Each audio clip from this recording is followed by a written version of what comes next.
Hello everyone and happy Dawntrail Day. It is 11:30 in the morning, so Dawntrail has been out for an hour and a half. I genuinely haven't changed anything. The only thing I've done is I got rid of a mentor notification, which I'm just telling me is updating the mentor requirements for this expansion, and the paladin gauge. But as you can see now, we're in Dawntrail. My reshade is still working and hasn't crashed, which is good. And I'm literally in the same spot that I was in when I was making the outro clip for my last video. I have not moved. It was the last thing I did, so I'm still stood next to Graha on the dock. But I'm guessing now, do we have some shiny new graphics? I'm guessing we do. It's hard to tell with reshade. Her features do look a little bit different. Anyway, we're going to get straight into this. I'm really looking forward to it. So disclosure before I get started. I'm still not very well. I have pulled a lot of muscles down my left hand side, so if I'm coughing or stuff, then I apologise. And I was just literally at the doctor's to get that looked at. And I was in the queue as I was at the doctor's, and my queue was 3,400 people. And I got into the game as I was at the doctor's, so I'd been remoting into my PC on my phone from the doctor's to keep myself in game so I don't get logged out. So there we go. I'll be taking regular breaks and stuff, and thankfully, hopefully, to the magic of editing, you guys won't see that. But I'm looking forward to this. Obviously, my FC is well and truly into this. There's a new quest. So, bit is going. I think I'll stay in this glam. This is one of my favourite armour sets from Endwalker. So, let's get into this. Right. I've had a salad. You can see that the nighttime has fallen on Charlene. I was talking about graphics and I was focusing on Bitter. I didn't turn around and look at the city, and you can see everything is so much more defined. So yeah, graphical update, definitely in. I'm wearing my Emmett t-shirt today that I wore over to the doctor. Ooh, Aetheryte. Aetheryte looks pretty. I'm going to have to mess around with my UI some, because I know that I'm going to be missing actions. Okay. Oh my god, someone in my FC's already got 83 Pictomancer. Right.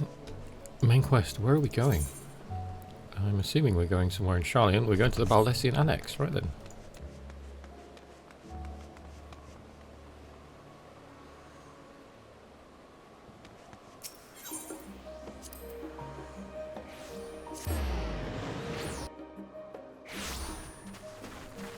Ooh, lots of people here. Okay.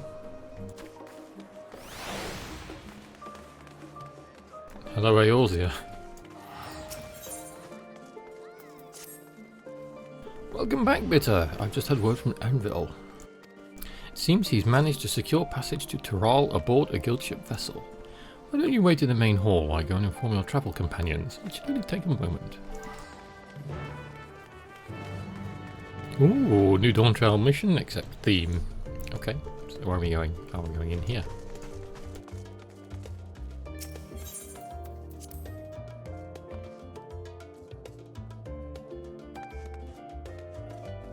We're waiting, staring at the map again. A brave new world now that we have our added section.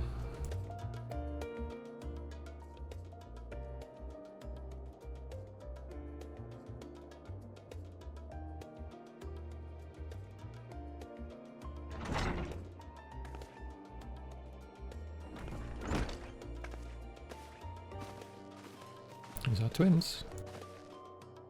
Wojcika gave us the good news. We've made ready to set sail at a moment's notice.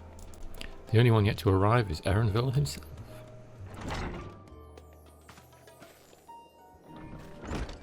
And there with Wuklamat. Ah, you're all here. It took some persuasion, but the Gleaner's Guildship has granted us places aboard a vessel bound for Tyrol. There'll be other passengers, researchers and artisans and the like, so we'll need to share deck space, probably with Thancred and Urianche as well. That's fine, Ariel. I doubt anyone expected we'd have a ship all to ourselves. They're not casting off just yet, so if you have any lingering concerns, now is the time to voice them. I wouldn't call it a concern, but everyone's still clear on what it is we'll be doing in Tyrol, yes?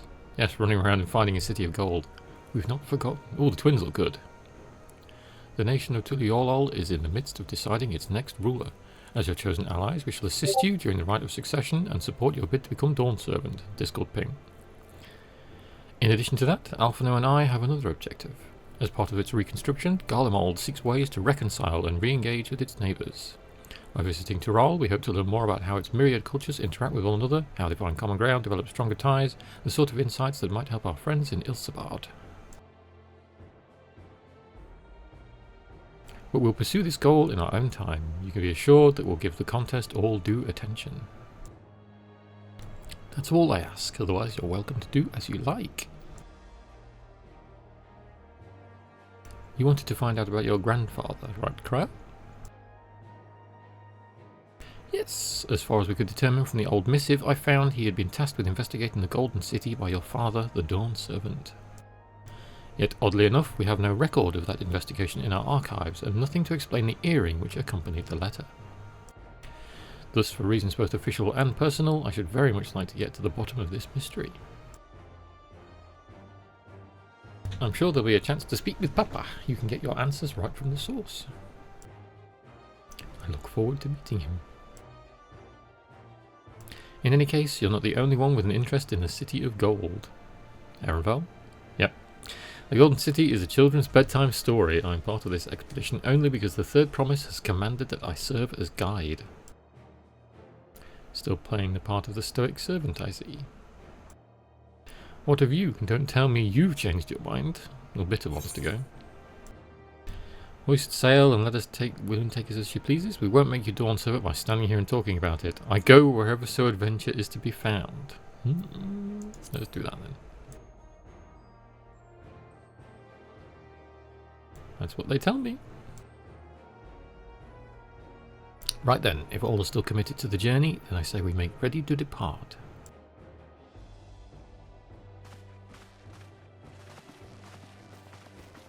Bitter's features are a bit more hawkish with the graphic update. I may have to fiddle with some Fantasia. Lots of people. Let's just have a look at my inventory. We don't have anything else new. Speak with Erenvel. I'm going to have to mess about with my abilities, but we won't need them for combat just yet. There is a lot of people here. It's good to see it busy again, and then lots of people are taking breaks. Eager as they are, the others have already left for the harbour. We're not in danger of missing the boarding call, but perhaps we should be on our way as well. And off he goes.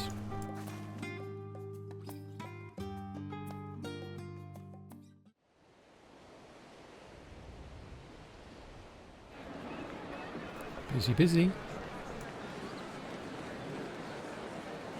This is Hagen. Lots of Popotos. It does look good with the graphical update.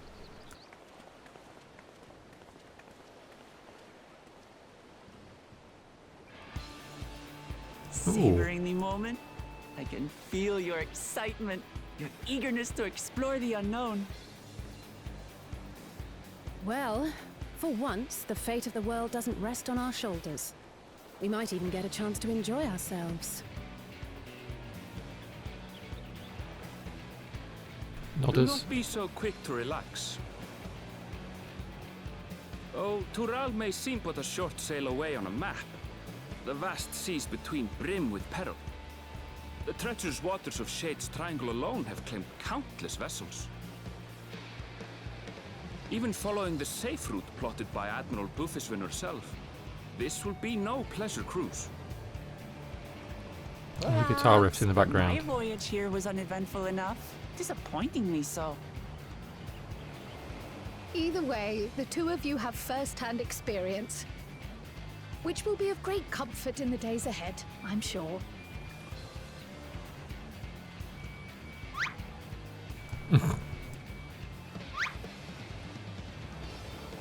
Aye, it's nothing new to us. All aboard! We're casting off! On the same boat we went to get to Charlian. It's time. I trust you have everything you need? Probably not, know my luck, but here we go.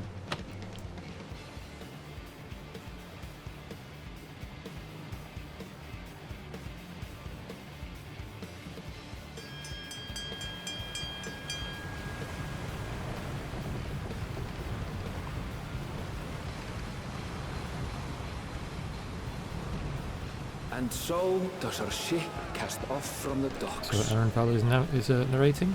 No, Emmett this time. We sail west, as Cattenram did some 80 years past, bound for the New World, known to our children. Fortunately, was smiling. continent That's rare. of Tural.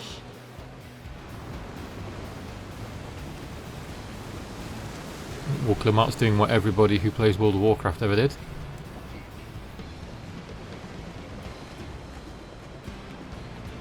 Just wait, Papa. When this contest is said and done, it'll be your daughter who sits the throne. Me, Woklamat.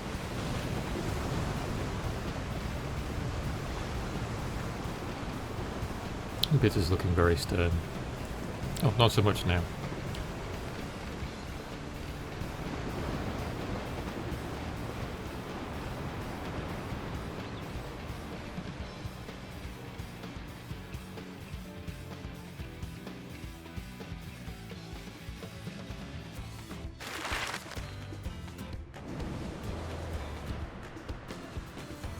I'll move from the northern empty over to Tural.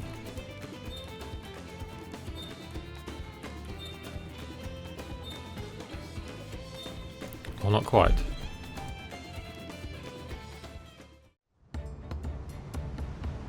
Oh, are we going ocean fishing?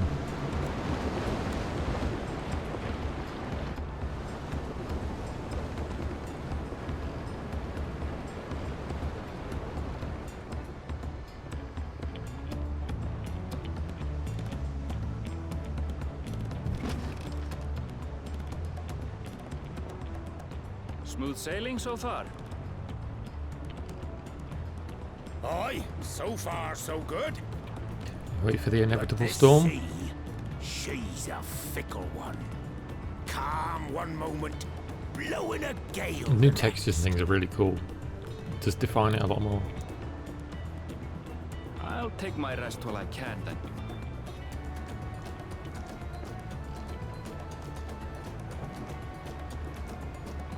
And Kryle's up on the north end as well.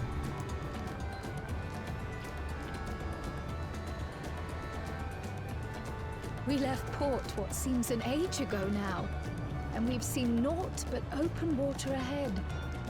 I knew Tural was far, but it's another thing to really know.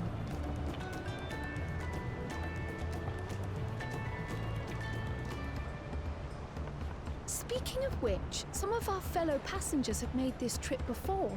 Several times, in fact.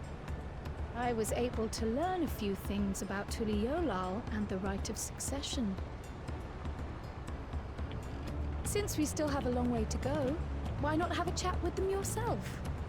I'm sure you have questions of your own. What is section 9? Do you know who an Ascian is? There's a big golden Stargate thing over there somewhere. Have you seen it before?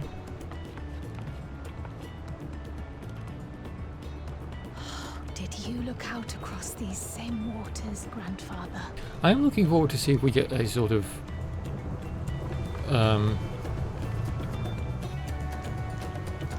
crossover with the Baldessian Arsenal and Eureka. That would be really cool. We've got everybody here now. Uklamat. Deep breaths, deep breaths. She's panicking. Alize. I can feel my edge start to dull on these long sea voyages. How about some light sparring later? Did Kryle have to say anything?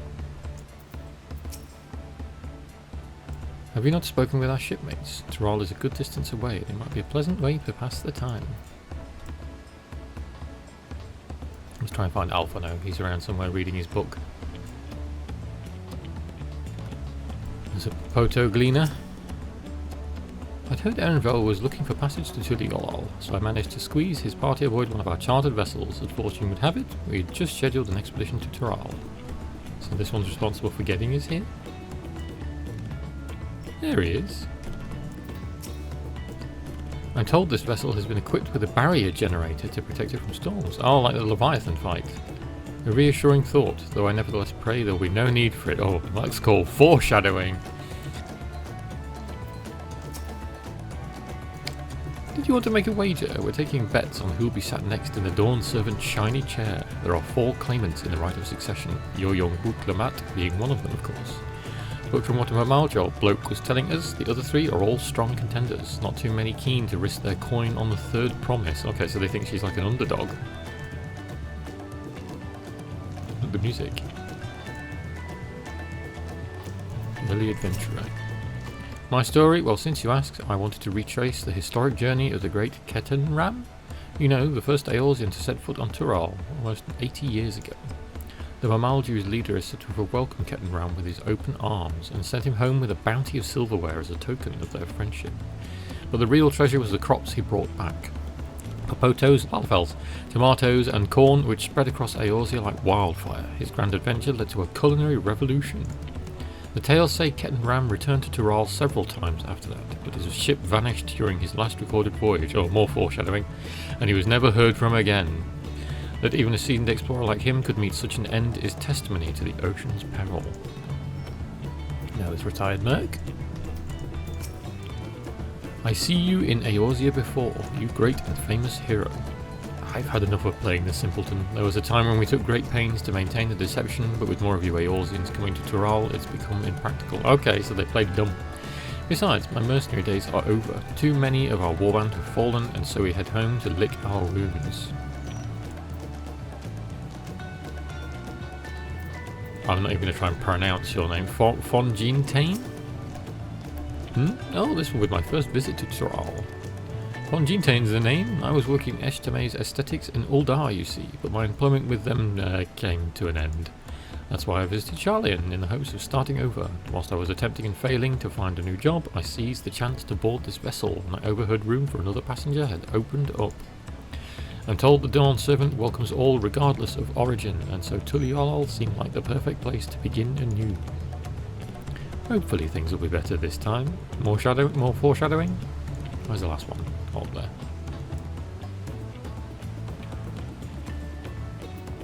This is the Popoto. An adventurer, I presume. I'm a merchant myself based in Uldar, specialty imports and exports. Eorzean and Turalai? Both. If this is your first crossing the salt, as they say, do remember that the social mores of Eorzea are not necessarily the same as those over yonder. Consider this, it is not uncommon for the various races to be referred to instead by the names of certain clans. For the Mikote, the Haratsaro, the Hrothgar, the Zubral. Not because every member of a given clan is of the same race, mind, but because many individuals of said race are associated with that clan. A fair assumption in certain cases, but take care not to give offence. Okay.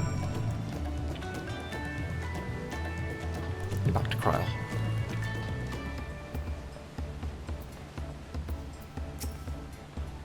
Did you learn anything of interest? Words.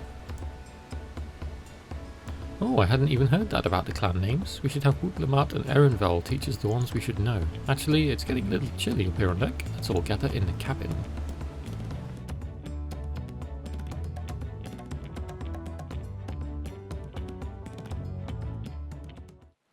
Cutscene? Oh, here we go. Time for Deadliest Catch, IRL.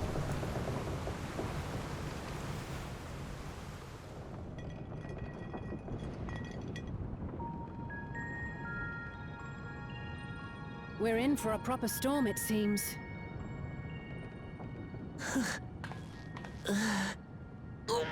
Wutlamat gets seasick.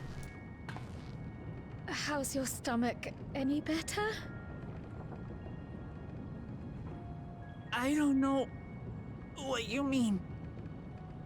I don't get seasick. I'm just feeling a little nauseous is all. Isn't that what seasickness is? Erenvel is You not were born in immune. Tural, yes? Do many Viera live there? The Shatona, as my people are called, have settlements mainly in the north, in Shaktural. So And the your bunnies are family? in the north. I know nothing of my father, not even his name. As for my mother, We're going to meet her. Oh! Okay, so we're obviously going to learn about Eredvel history whilst we're there.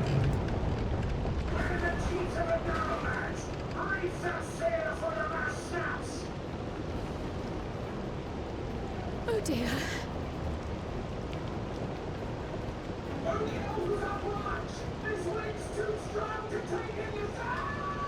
Oh, somebody got yeeted.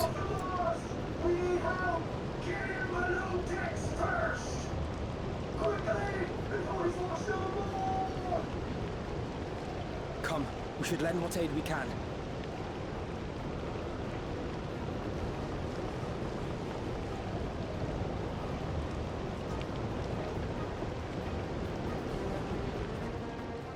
Run! I have not seen the ocean rage with such fury before or since.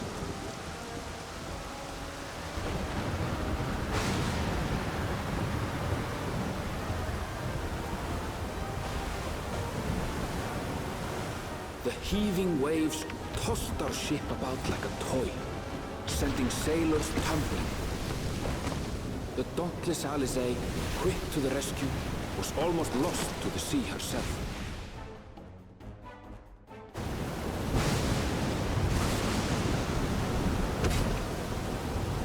Oh, we turned the generator on.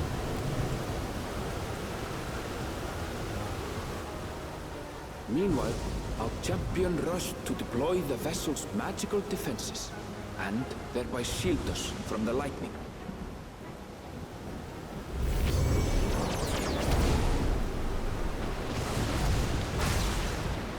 What an extraordinary life she must lead to be able to operate such a device with practiced ease.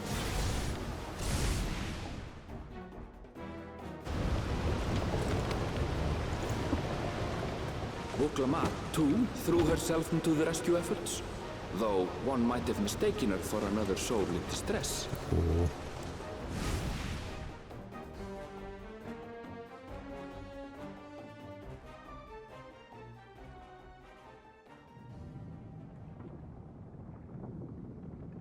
By the time the unruly seas had calmed, our strength was all but spent, and we had yet to even glimpse Even the Trial's shores flat of out. Dural.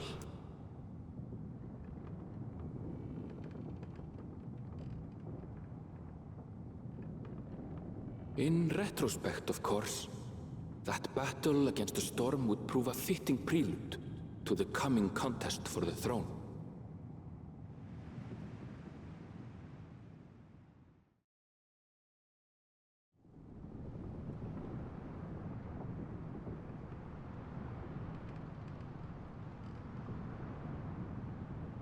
Oh, all nice and clean. Oh, except for me. I'm still there. Like a drunk.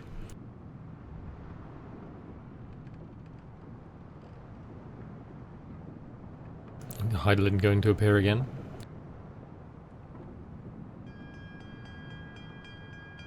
Oh, we're here.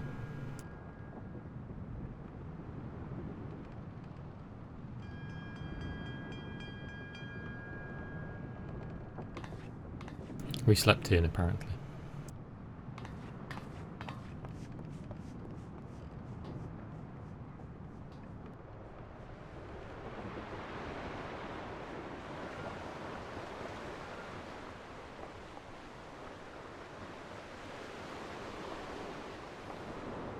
Flashbang.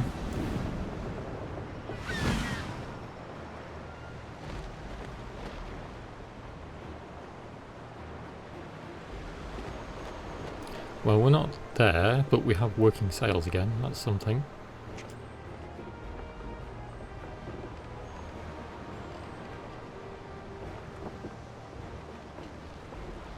Morning. Joining us for some fresh air? Are we there yet? Seems my belly has settled along with the weather, but I'll feel much better once we're on solid ground.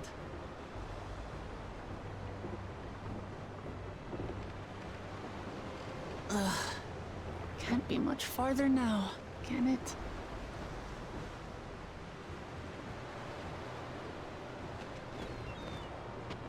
Birds mean land. Seabirds.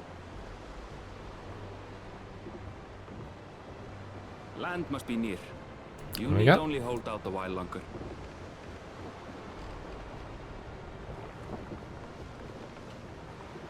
For a dark moment, I thought the ocean might swallow us. Glad to have my pessimism proven wrong. In other good news, I examined the sailor who took a fall, and he's faring well. I'm sure he'll make a full recovery. Good news indeed. If all's well, then we needn't delay in launching the landing boat. Ships have to lower anchors some way from shore. Too close, and they risk having their underbellies ripped open by the reefs that crowd Tuliola's coasts. Come. Well, I didn't see land. Otters.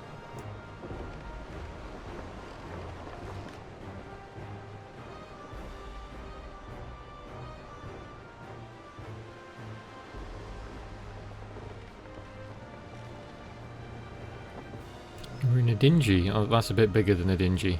Thanks for bringing us all this way. Ha! We only did what we were paid to do. Couldn't hardly set you adrift halfway. If anything, it should be us thanking you for helping us through that beast of a storm. Oh, Lady Popoto is helping out, steering the little As a matter of ship. fact, everyone's starting to fancy your chances in the contest. At this rate, we won't be able to lay wagers no more. Is that a new hairstyle? Then I better not let you down. And now she feels sick again. Easy, stomach. Easy.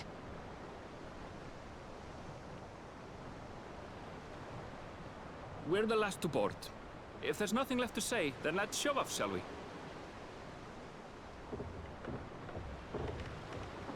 I'm very much an Erenvel person. Just get on with it.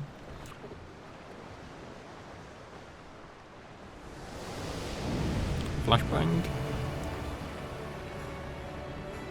Ah, so this is where they did the thing in the intro cinematic comes from.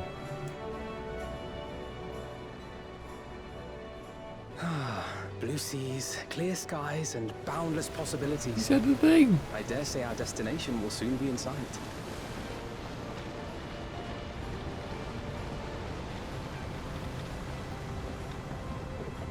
Enjoying yourself for a change? Ah, I like how they've done this in engine.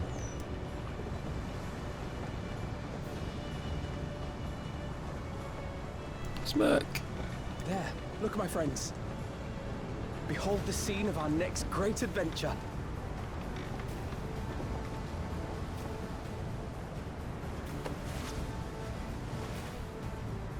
Oh, At last, we are come to the land you call the New World.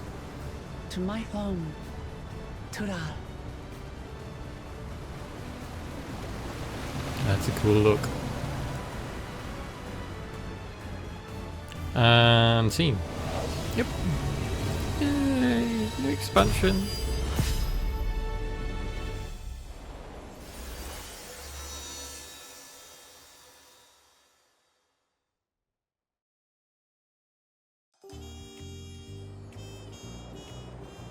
Ooh, jazz. Tuliola?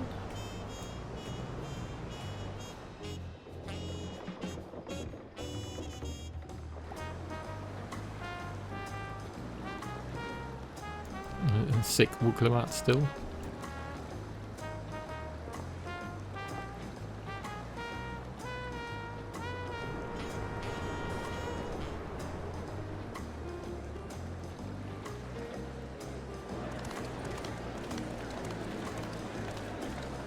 Gobbos?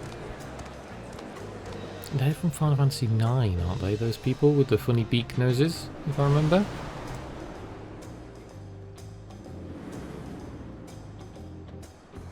It's been a long time since I played 9, I must admit, and I know this expansion draws heavily from it. I should play it again.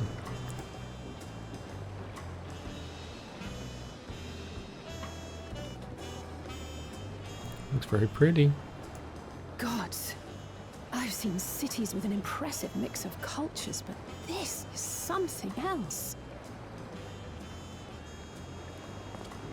Is that a... No. I've never seen Vanu feathers in that color before. You'll find much here you never knew existed. There may be a sea route now, but visitors to Tulihyolal are still few and far between. And as we don't build seafaring ships, only a handful of Turali ever venture abroad. That's interesting, they never made ships. Mamuja sellswords mostly. Those willing to play the fool sail with Lominsan merchants to secure employment in Eorzea. I suppose that makes us a rare sight in your country. Rare and currently undocumented. Were there some forms we should fill out, or...? Forms? Did you forget who you're traveling with? Executive privileges. Oh, he's got a very cool suit of armor walking up. You are outsiders? Visitors to Tural? That armor looks sick. We are. Our nation is soon to hold a right of succession to choose its next Dawn servant. We will not abide interference from foreign agents seeking to foment trouble. What brings you to Tulihyolal? I can answer that. These fine people are allies in my succession bid. Third promise. If you vouch for them, then all is well. Of course. Please, accept our apologies. No need to bow and scrape. That our soldiers are so diligent in their duties fills me with pride.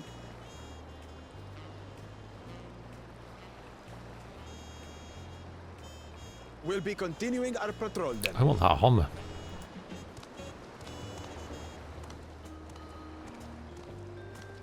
Shield and sword are very much in the look of what Lamarck's axe looks you like. really are a figure of authority here. Are you suggesting I don't look the part? Anyway, first things first.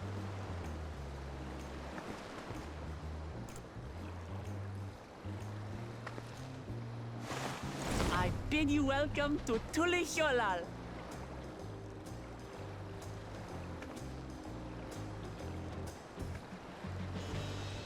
Oh, look at Gryle. Gryle happy to get out for a change.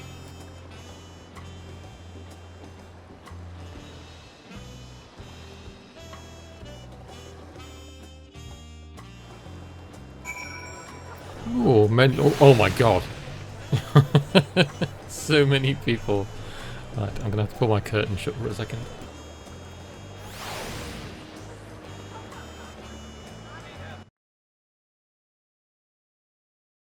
That's a bit better. Getting very hard to see because it was getting very bright outside. Okay. This looks pretty. We'll have a look around first. Gimilja. You can definitely see all the like Moroccan vibes going on. I'm gonna have to look them up, port official, but I'm 99% sure these people are from FF9, aren't they? I cannot remember their names, what they're called. Like I said, it's been a long time since I played 9. Well, despite the Storm's efforts to the contrary, here we are, safe and sound. Experience!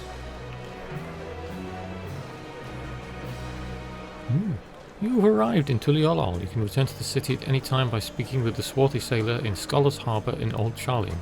Just in case we get to attune to Etherites, which will probably happen with me. Got experience points, and next quest is from Wuglamat. While being on solid ground has improved Wuglamat's mood, her stomach appears to be lagging behind. Oh, we get some 645 gear.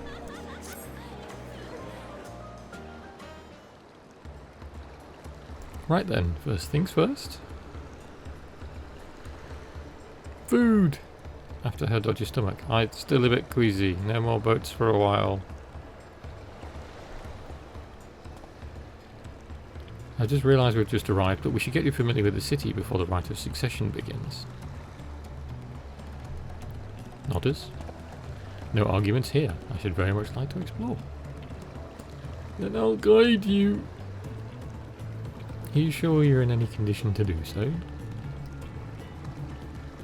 Oh, people.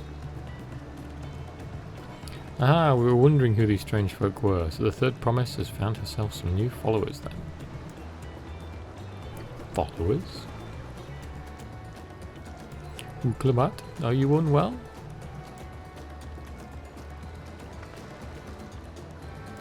No, not at all. Couldn't be better. The third promise does not get seasick. No, sir. As for my hand-picked entourage here, I've recruited them to help me win the right of succession. I was about to show them around the city, in fact. That sounds lovely. But a group of foreigners is going to attract attention, especially if they're in the company of the third promise. Everyone will be curious. We certainly were. Your siblings have a tendency to command a respectful distance, but you're just so easy to approach.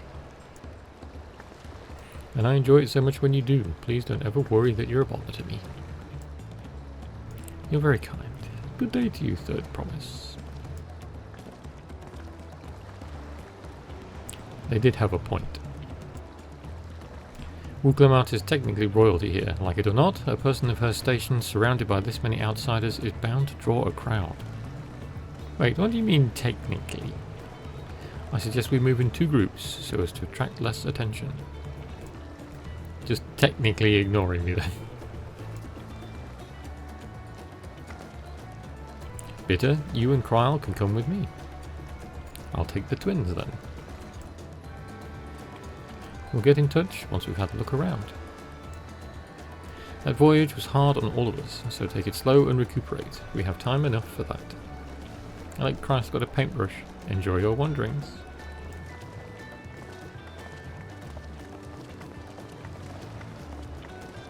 And she's not happy. What's wrong, Kryl? Perhaps we should wait a bit, at least until Uklamat's nausea subsides. No need for that. Look, I'm ready to go.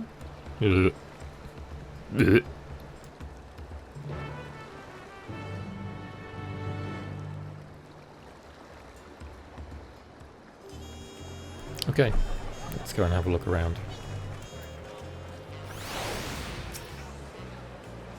I'm fine now, really. Can't stand around all day feeling sorry for myself.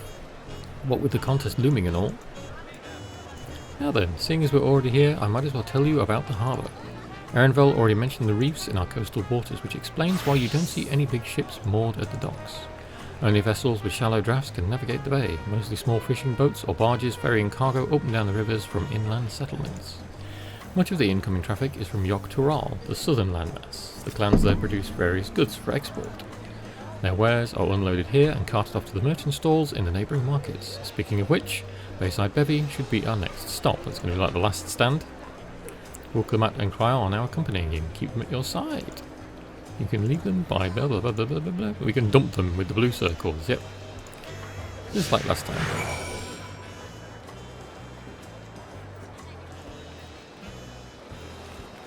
Let's go! Have a look at the map. Oh, lots of stuff. Oh, it's quite large. Okay. Our first Aetherite is over there as well.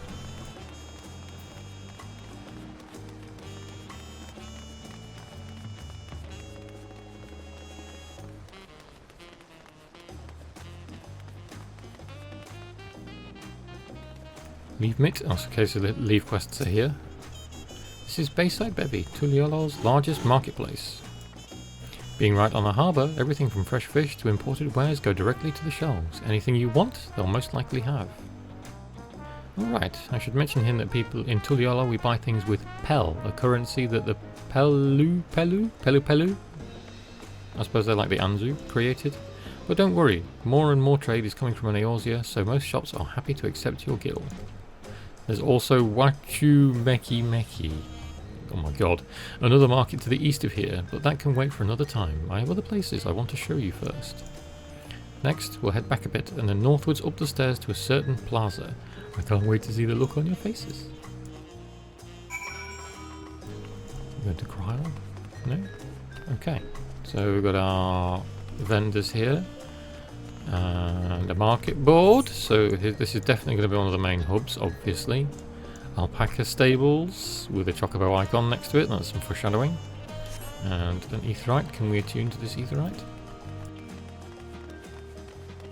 We can. Oh, that's pretty.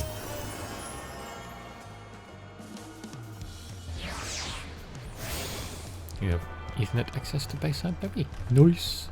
Okay, where are we going? We're going back and up the stairs some more. Boom. This is the jazz that was on Jesse's stream last night when he was doing his test. I recognise this. I thought it was like some treasure map instance music or something, but no, it's genuinely from Tuliolal.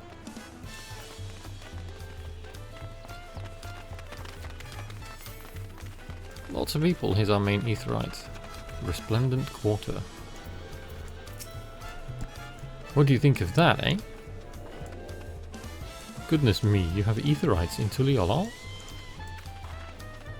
I think I told you before, but my brother Koana spent 3 years studying in Charlian.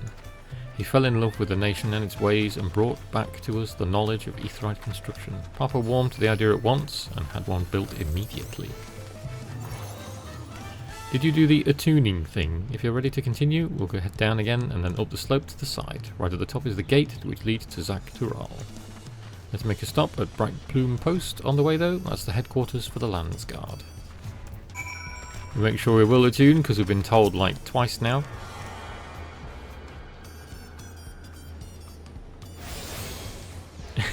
People talking about the jazz in chat that you can probably see because I've not got my camera on at the minute.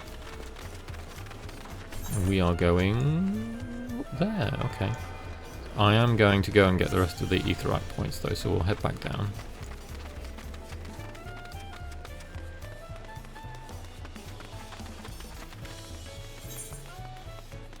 I'm going to go this way.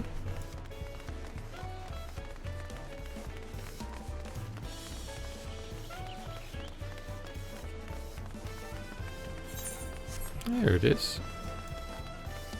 Spicy tacos.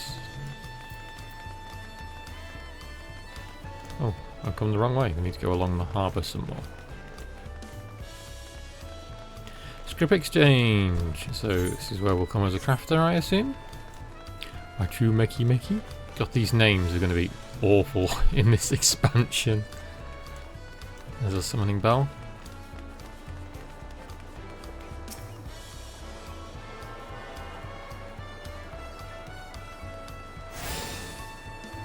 There we go.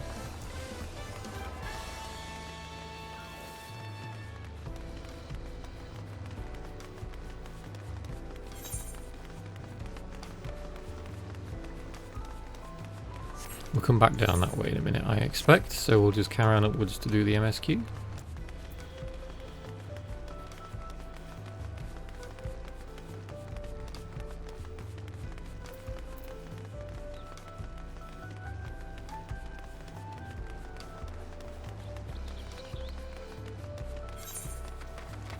Oh no, we want to go this way, don't we?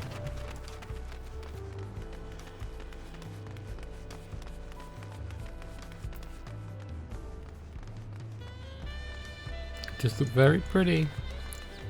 The jazz though. I want to bump my foot, but it will shake the table. This is not a circle, this is a square. Squeenix, what is this? Discuss Tuliolal's elevation. We have a lot of narrow, winding streets that crawl up the sides of the mountain. As you can see though, the builders made sure the city's main thoroughfares were wide enough to accommodate wagons. Trudging up and down slopes and stairs is exhausting. I understand now why Wuklamut gets her endless endurance. Trial is only a Popoto. Has to walk 3 times as far.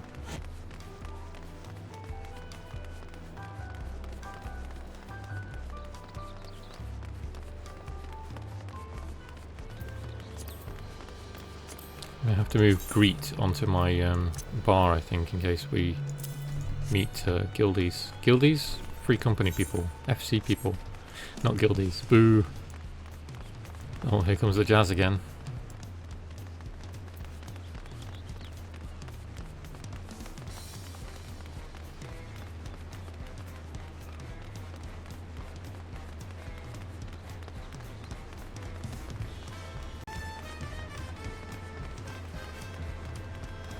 One more etherite.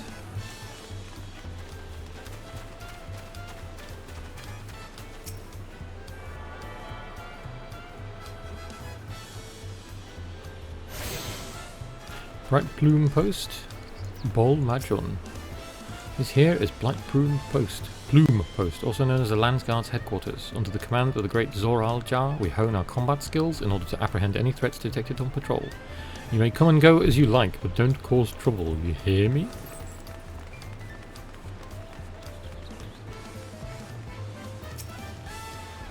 Here we are, Bright Plume Post. The soldiers stationed here are responsible for defending Tuliolol and preserving the peace. The Landsguard are led by our nation's strongest warrior, and so naturally Papa has commanded them since the beginning, at least until 3 years ago when Zoraljar took over as commander. The title is no empty honour, it means the first promise is considered equal to the Dawn Servant in martial strength. Meanwhile, I haven't even managed to... Well, I'll discuss my brother's other accomplishments later. Alphano and Alize should be around to hear it too. Well, it's time I showed you the Sky Gate. It's right at the northern end of Talon Marsh. And it's raining! Yay, umbrella! We've got another ether right here. Now, let's have a quick look.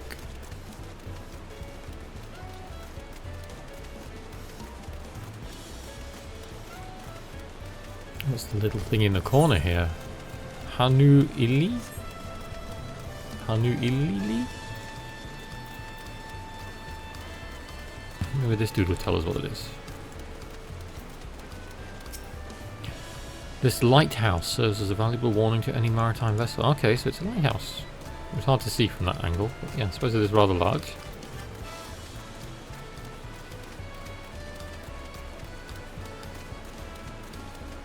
Look at them all training.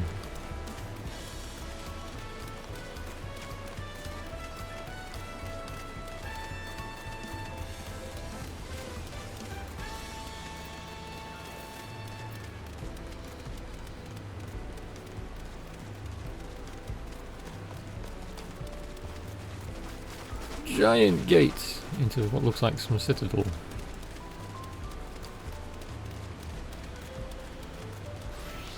Evidently a big cutscene coming up.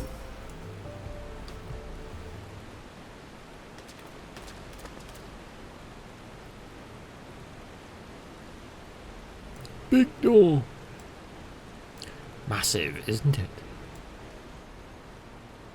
And on the other side is an equally massive bridge to match. Oh, this is the big bridge. Both were constructed by a race of giants, the Yok-Hoi. Strictly speaking, Tural is actually two separate continents. Yok-Tural, the southern lands of the mother, and Zak-Tural, the northern lands of the father, which lie beyond the bridge. Legends say it used to be one great landmass, but long, long ago, the two gods fought a titanic battle, and when one threw the other to the ground, the impact was so devastating as to split the continent in twain.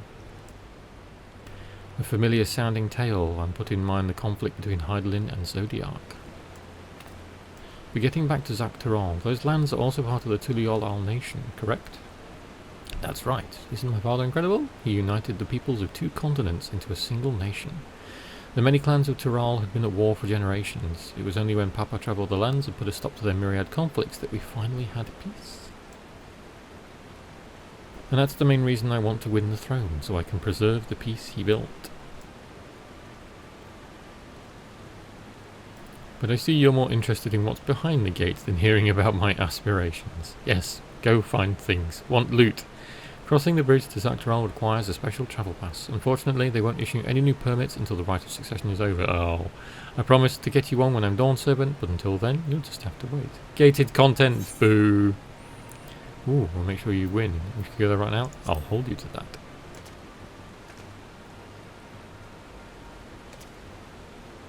I've never broken my word. Once the throne is mine, that travel permit is yours. Open the door.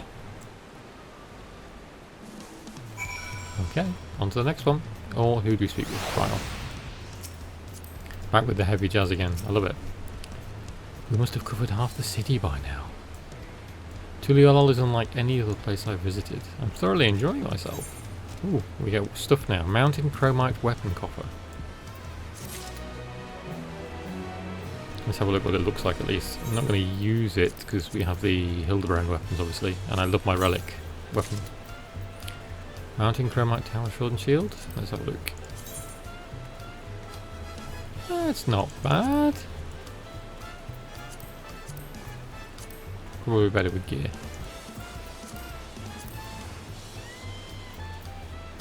The shield looks cool. Right, onward. Wooklimat is ready to commence the second half of your tour. We'll head west next towards the Arch of the Dawn. The dirigible landing is on the way. You have dirigibles too. Tulial certainly doesn't want for methods of travel. We get by. Now if you've seen enough of this area, let me know and we'll continue on. Let's go. The Arch of the Dawn is on the other side of the city, so speak up if you see something that interests you as you walk. And they're coming with us again. It is a shame it's kind of like fogged up a bit with the rain, although I suppose the fog behind the door is purposeful to stop us seeing too much. Where are we going? We're going back down. Okay.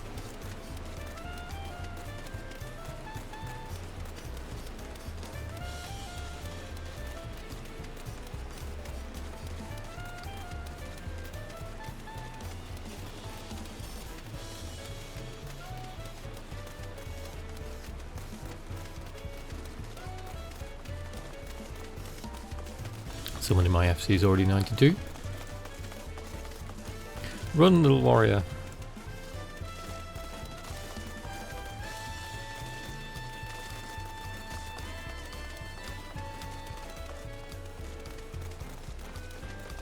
I want that axe. I'm struggling to conceive how one could construct an entire city on the side of a mountain. It was originally the site of a Yokhoi temple. The giants built it when they were first making the bridge to Zaktaral to appease the god who slumbers in the great ocean trench.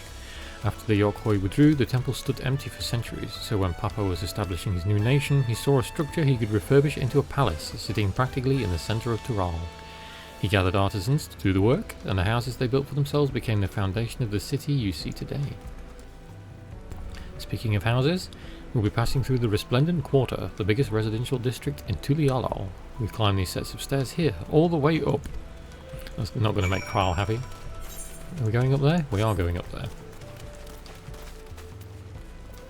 So the god who sleeps in the ocean rift, is that the big like dragon wind serpent thing that was in the launch trailer, I wonder? We shall see. The arterial climb. That's cool. Just a short rest. And good view would be better if it wasn't chucking it down with rain. This is not a square. Oh, sorry, this is not a circle. Square Enix. Discuss the palace. Papa's palace is called Volok Shunsha, which roughly translates to invincible resilience. You probably want to take a closer look, but we'll be coming back here later. Let's move on for now. No, we're going to go and have a look. Discuss the palace. The sheer scale of this place is incredible. I wonder what that carving at the top represents. Foreshadowing is what it represents. Talking about that thing up there. More foreshadowing. Let's go and have a look. Is there an aetherite? There is, so we have to get the aetherite anyway. Big doors. Can we go and have a look inside? The winged walk. Yeah, this is all to do with that serpent, isn't it? Because of the dawn servant. This is all to do with that big serpent. It must be. Boom, boom, boom, boom. More of the guards in that cool armour. I can't wait to see some pallid armour sets. Dryness.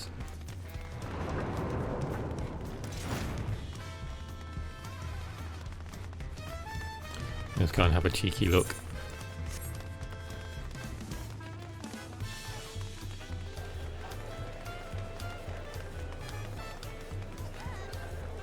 Ooh, there's obviously a main cutscene here. This must be where we meet the ruler. Okay, back down.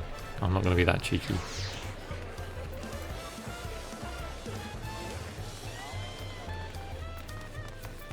Try not to get too far ahead of the story.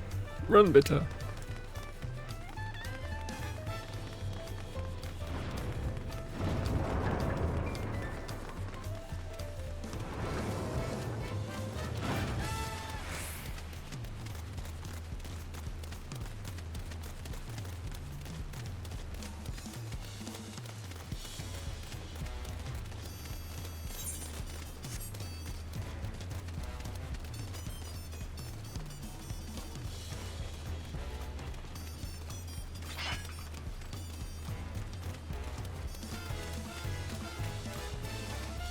City does look awesome.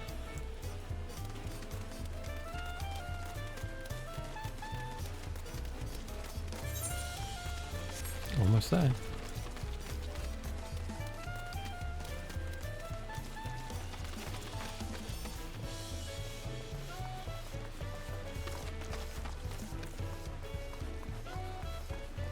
More aetherites? Oh, there's like a pool.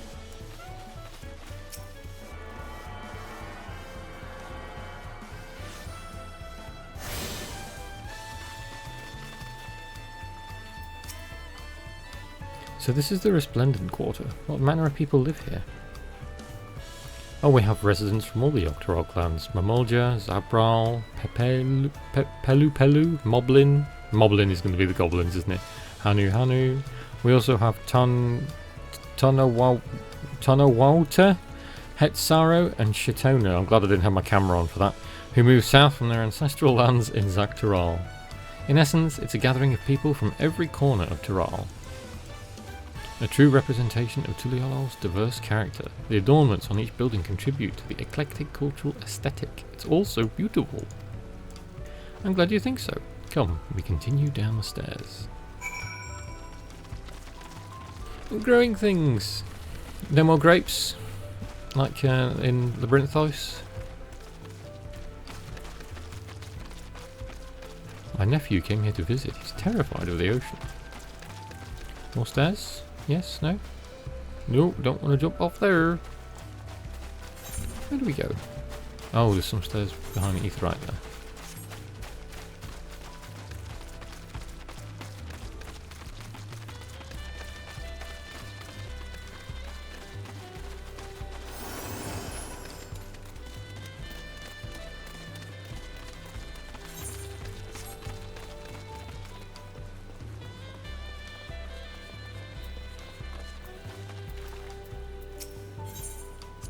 A huge drum.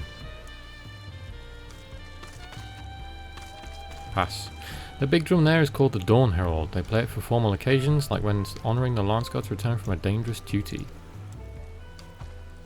I tried hitting it with my axe once and ripped the skin, earned me a proper scolding, let me tell you. I think that was the time Papa held me upside down by the ankle. And Kryl? I've never seen such an enormous drum. What would even use to beat such an instrument? Where is it? Am I just being blind? Oh, that thing over there. Okay. I see.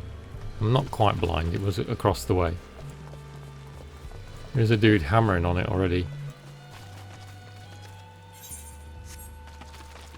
Alpaca keep.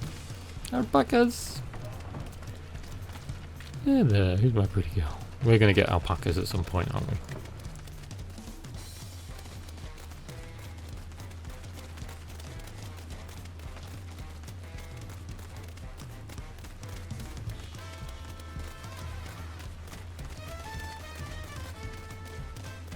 Ooh, airships. They're like hot air balloons. And here are our dirigibles. Not bad, eh? They do look like hot air balloons. I hear other nations use airships to sail the skies, but you'll only find balloons in Tuliolol. We have them for the exact same reason as the Aetherites. Koana brought back the plans from Sharlayan, and Papa thought them fantastic and commissioned their construction. This was around 3 years ago. Since that time, we've added flights to other settlements. Trade with frontier communities has never been easier. That's enough about dirigibles. The Arch of the Dawn awaits. Which way we go? Back this way. And then here's our airship thing, if we don't want to travel by aetherite.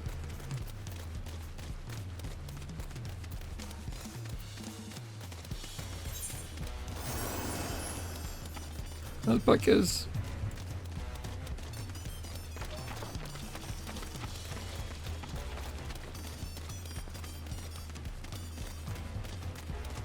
Cutscene time?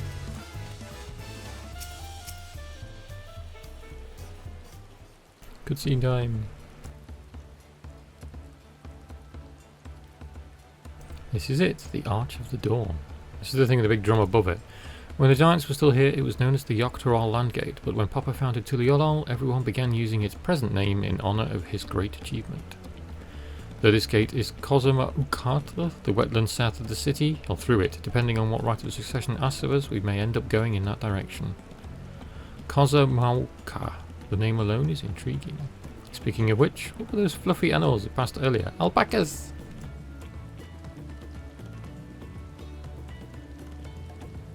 Fluffy goats. Ah, those are alpacas. Fearsome four-legged fiends. Fearsome? They seem quite placid to me. Apparently not. You'll learn soon enough, Kryl. You'll learn soon enough. But forget the alpacas. I have something far more important to show you. Come on. And off she goes again.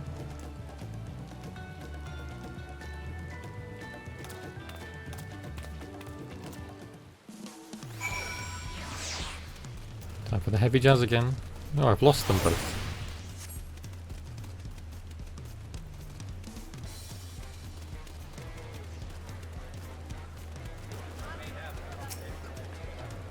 If you wish to learn the history of Tuliolol, then look no further. These stone pillars, you mean? These are the ones that Yustola was looking at in the trailer, I assume.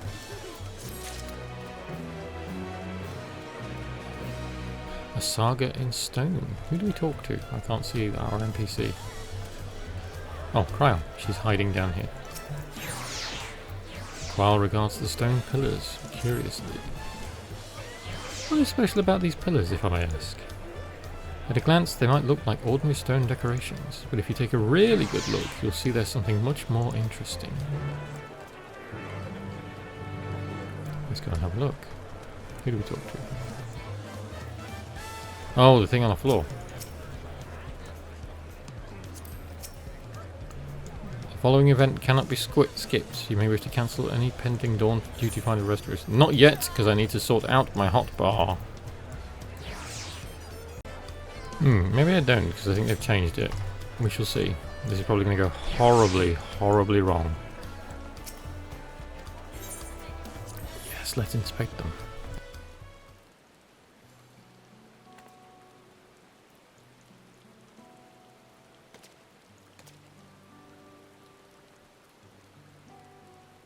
There's a Mamulja there, and a goblin. And another Mamulja there.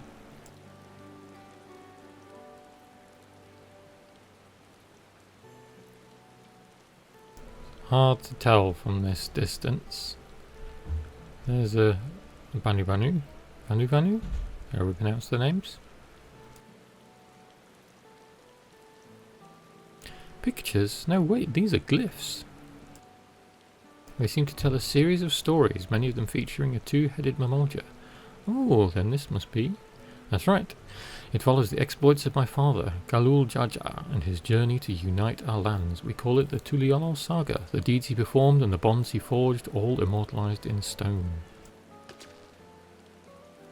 There's no better way to learn how Tuliolol came to be. Study them as long as you like.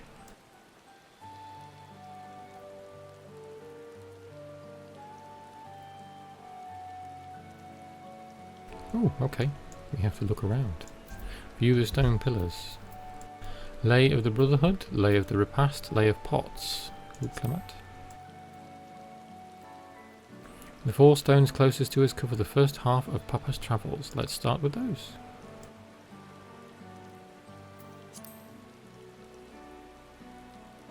This pillar tells the Lay of the Brotherhood. It depicts the scene where Papa granted an audience to the foreign explorer, Ket something, I can never remember the name.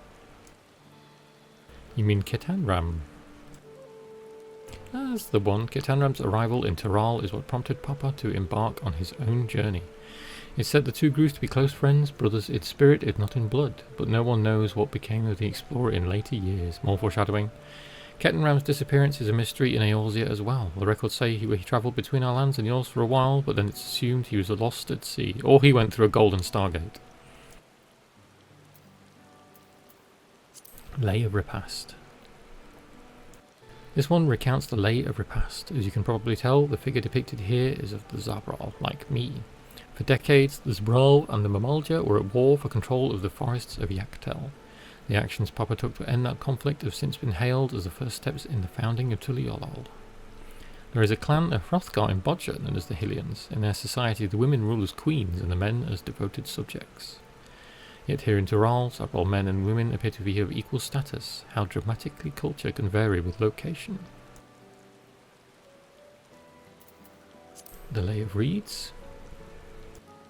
Here we have the Lay of Reeds. This is the story of when Papa visited the Hanu Hanu in their village in Kozomamauka. The people often are almost mistook for Vanu Vanu, if not for the colourful plumage. He spent a bit of time among the Vanu in the Sea of Clouds, so it's no surprise he took an interest in your countrymen. I don't know how it is with your Vanu, but our Hanu are a bright and cheerful sort. They hold this one festival every year. Very famous and a lot of fun. That's going to be a new event then, isn't it? And the Lay of Pots. Gobbo! Well, let's see, this is one of the Lay of Pots, which depicts the moblins of Kozomauka. They might wear odd masks and sound weirdly muffled when they talk, but the gold and silver work they sell is the best you'll find anywhere. Moblin goods are standard when it comes to gift giving.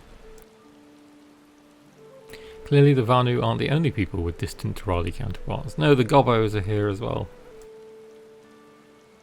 If you're done with the first half, we can move on to the second.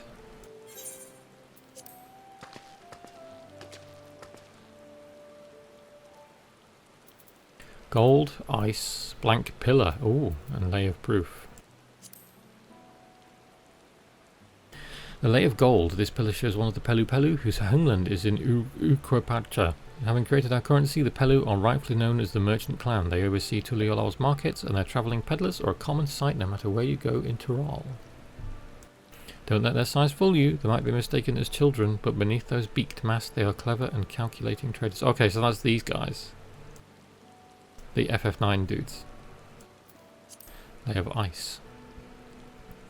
This one is my favourite, the Lay of Ice. It depicts the battle with the legendary Tyrol Vidrol, Valigamanda. I should explain, a Tyrol Vidrol is a creature that has lived far beyond its usual lifespan and awakened to preternatural power. It itself was dubbed the Sky Ruin, a name earned for the destruction and terror it visited upon Tyrol every time it stirred from its slumber.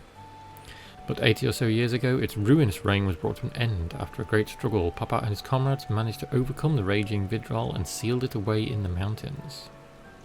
I'm going to pronounce that again. Despite its reputation, however, Valigamanda is also a symbol of power. That's why you'll see its likeness on Tuliol's national emblem and adorning all the banners at the palace. So this is the big wind serpenty thing. Lay of Proof.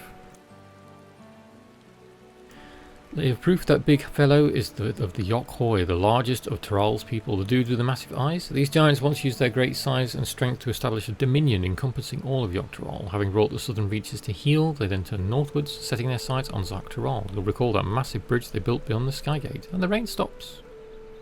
Sometime after launching their northern campaign, however, they just gave up. They abandoned the lands they conquered and withdrew into the mountains. I've never seen any of their kind so much as set foot in the city. This was a people with the power and resourcefulness to raise a temple on a mountaintop and build a bridge across the sea with stone. What could move them to renounce their ambitions and their place in Tyroli history? More foreshadowing. And the blank slate. Oh, it does look good in the daytime. Oh, this one is unmarked. Papa says he left a blank pillar for the next chapter of Tuliolol's history, whatever that might be. Had your fill of history then? Yes, thank you. And twins must have come here at some point as well.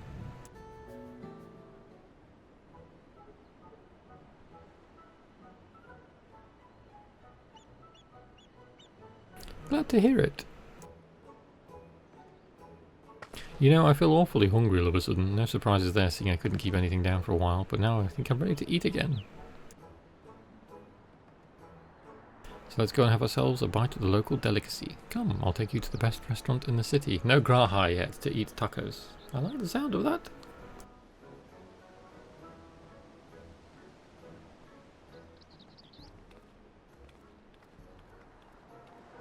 Food.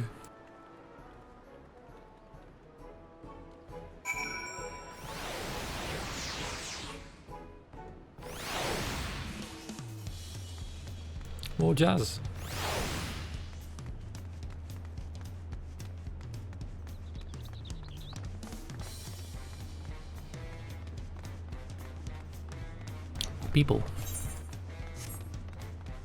Talon March. This is the exaltation. Oh my god, why not just call it the last stand? Zabolyav Tayi.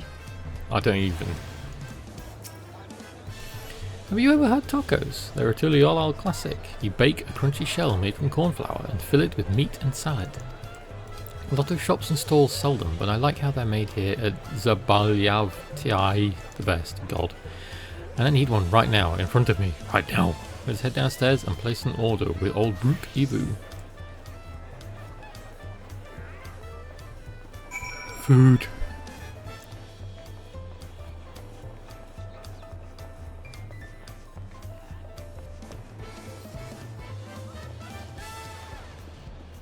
This dude, we got anything interesting out here? Anyone we recognise? I'm trying to see if there's like a Thancred or an Urianger poking out in the wings somewhere, but I'm guessing not. They'll reveal themselves in time, I imagine.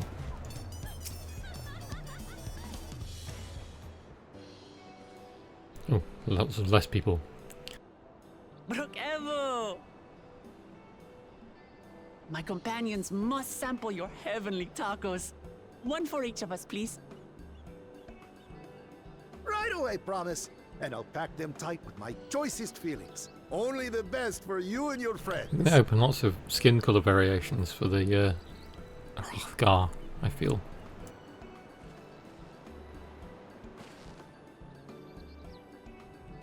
Did you hear the Silver Scares are back? Seems their overseas foray ended in disaster. More than half their warband is missing, including their leader. Aye, and now keen to rebuild their broken reputations, the survivors seek the Golden City. A fool's errand. How many hopefuls have disappeared in search of that fable? They should count their lucky stars they came home alive at all. More foreshadowing.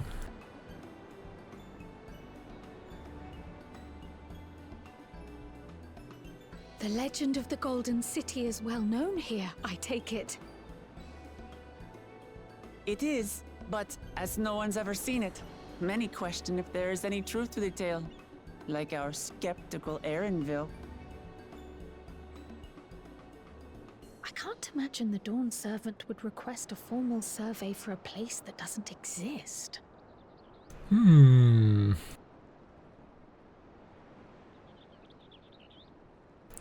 was expecting to hear an Emmett quote there about it.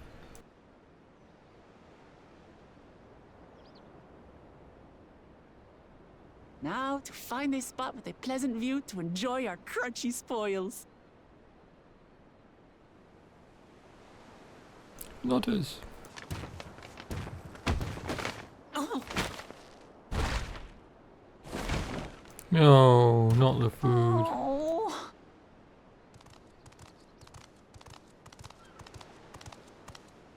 Oh, chameleon face.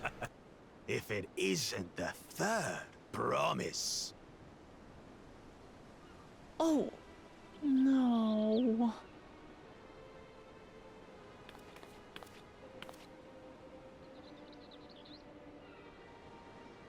I don't know these ones. New soil. Is this our big bad? Dredge from foreign waters is my guess, brother. Of course, that's it. Wuklamat is so afraid of the coming contest that she went crying for special help. Was there something you wanted, Bakul Jaja? The third promise remembers us! Such an honor. Glory on your name, brother.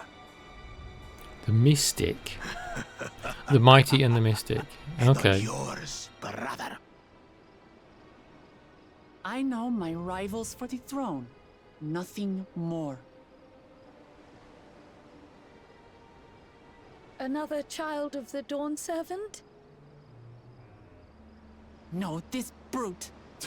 We have no ties to their farce of a family. Unlike the sneeveling housecut, we are blessed siblings, the elevated chosen. We alone are fit to succeed Golul Jaja as Dawn's servant. All peoples are equal in Tulihiola. So this dude Your is heritage gives you no greater an claim to outsider. the throne. Ha! Shall we test that idea here and now? See if your strength is equal to ours.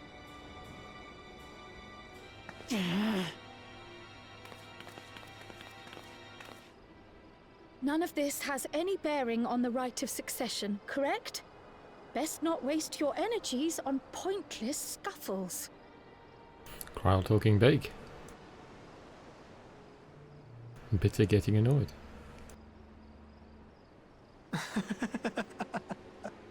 The kitten comes to the house cat's defense. Pathetic. Since when was our nation overrun by mewling weaklings? Listen to me, you.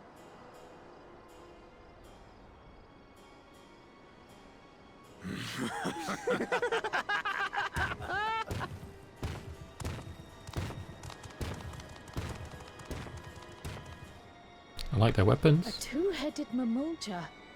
I knew of them, but that's the first I've seen in the flesh. Some get it into their twin heads that they're destined to follow in my father's footsteps. So they travel to distant lands to hone their battlecraft. Those are likely the ones you've heard about. Are there other two-headed claimants? No, just Bakul Jaja. Even in Tural, his kind are far from So common. he's the outsider and he's not one of the siblings. Okay. The Mamulja people largely belong to one of three clans. The Hubigo, the Bunewa, The chameleons. and the Dopro.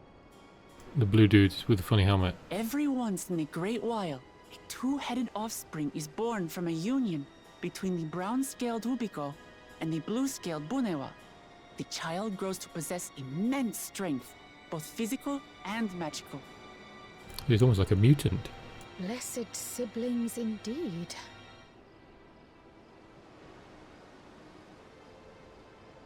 Forget them. Let's go and buy more tacos. I can think of nothing better to rid me of this bad taste in my mouth.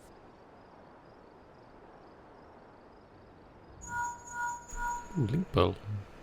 Enjoying your tour of the city, I trust. We've seen our share of notable sights and took a moment to rest. As such, we're ready to present ourselves at the palace for the rite of succession. Shall we meet you there? The palace it is. I'll let Wuklamart know. No tacos today. Destiny calls. Perhaps we can return for more tacos later? So it goes. I'm just noticing how, even in this, like, the armor that Bitter has on, so my armor set, just looks so muted compared to the new armors in the game. Oh, someone's got Pictomancer to 85, 95, sure. Oh, 85. Oh, yeah, because they had to start, didn't they? Glamat. Brooke Uber's lovingly tacos went to waste, and it's all that brutish Bakul Jaja's fault. Oh. I was looking forward to trying some authentic Tuliolo cuisine, but we should hurry and join Alphano and the others at the palace. Alright, it's a bit of a climb to the top, but you can head up from the resplendent Porto or even the eastern side of Talonmarch if you prefer. Now that you have an idea of how the city is laid out, I'll let you find your own way to Volok Shunsha. And my poor empty belly. Okie dokie. Let's back up top, yep, so we can use it right.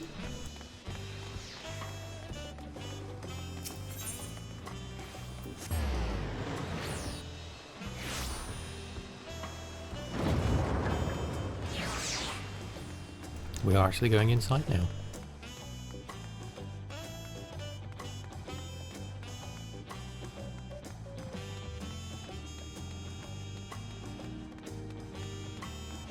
Vipers like samurai, according to my FC chat. It'd be quite cool to play.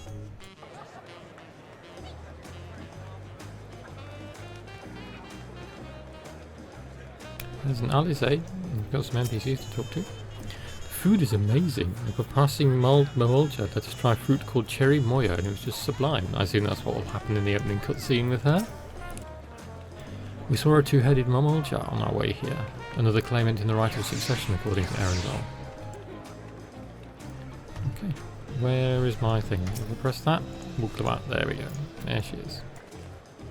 You made it, good, and we're all here. I'm still hungry enough to heat a whole roasted colibri, but the contest won't wait for us forever. And we get a chess piece. We have to speak to Erenville and this mass of people. Upon speaking to Erenville, several cutscenes will play in sequence. It is recommended you set aside sufficient time. Let's go.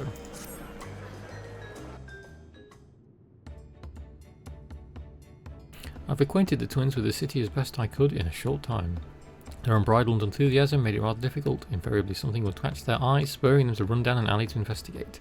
It was like herding a pair of unruly curs.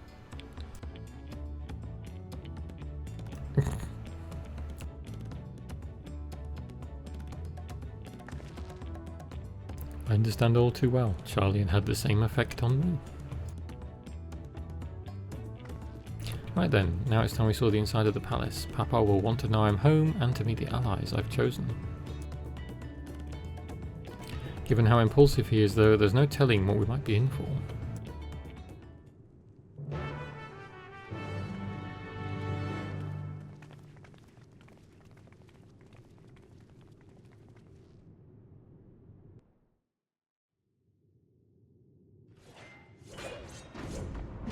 You can hear swords swinging. Estinian? Yeah.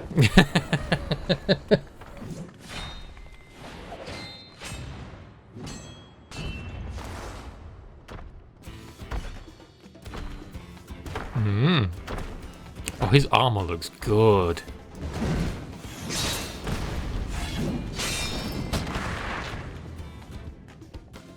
Estinian?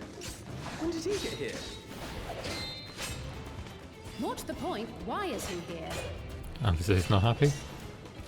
Oh, you know this man? Whenever my father spots a promising opponent, he invites them to Sunperch to duel. Pressing duties or no, he can't resist a good fight. So the one Estinian is crossing blades with.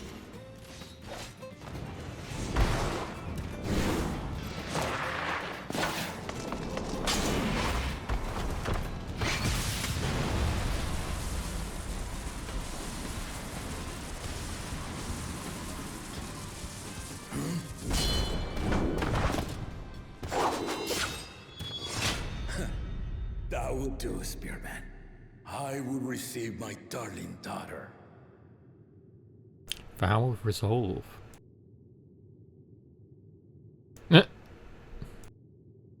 Know that you are the strongest I fought in many a moon, if not longer. It is the privilege of a life long lived to face such a formidable soul.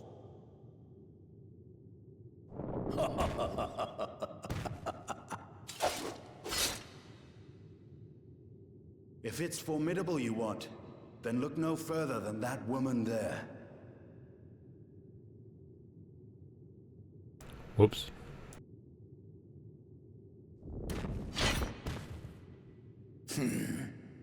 I see you, warrior.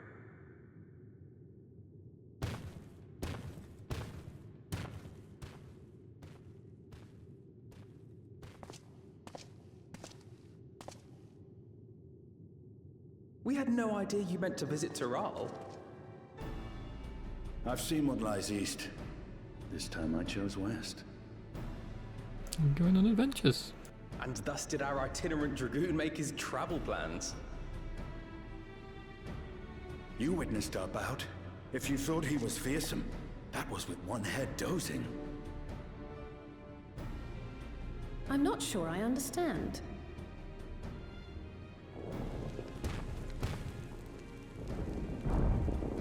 Big chair.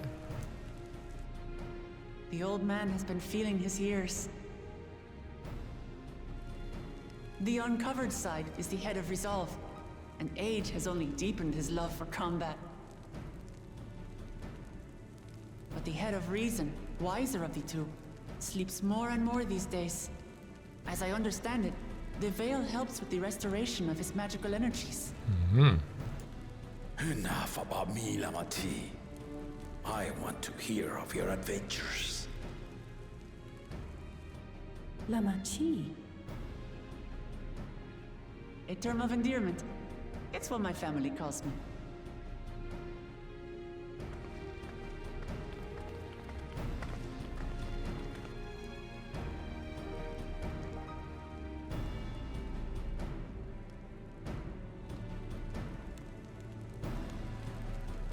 Arendelle. Oh. When last did we see you in the palace? Greetings, Solonash. It's Erenville now, Dawn Servant. Ellen. I took the name while abroad, and have since grown accustomed to it. More to this then. Erenville then. And these others? I assume are Lamati's recruited allies. Nodders. Ha! Old-tempered still. Yet as much as I'd enjoy testing their metal, the hour of the right is at hand. I will summon the other claimants at once. Then I shall leave you to it. Good fortune, my friends. Going wandering.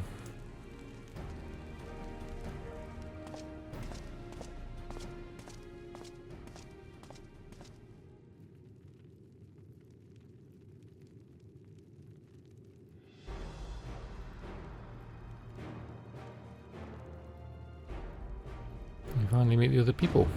One of them's going to be Catboy, who we saw in the trailer. There's Big Bad.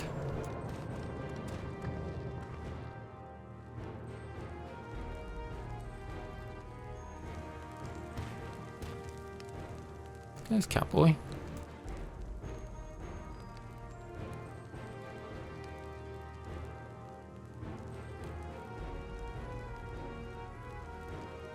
The claimants are assembled. The first promise, Zorolja. The second promise, Ona. Is that the dude? That's the dude that went to Charlie, isn't it? The third promise, Uklamat.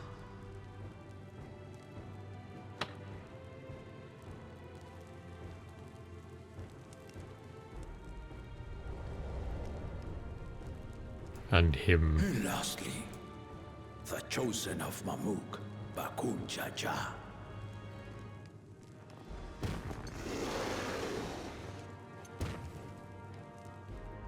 You four will compete in the right of succession, the outcome of which will decide who takes my place as Dawn Servant.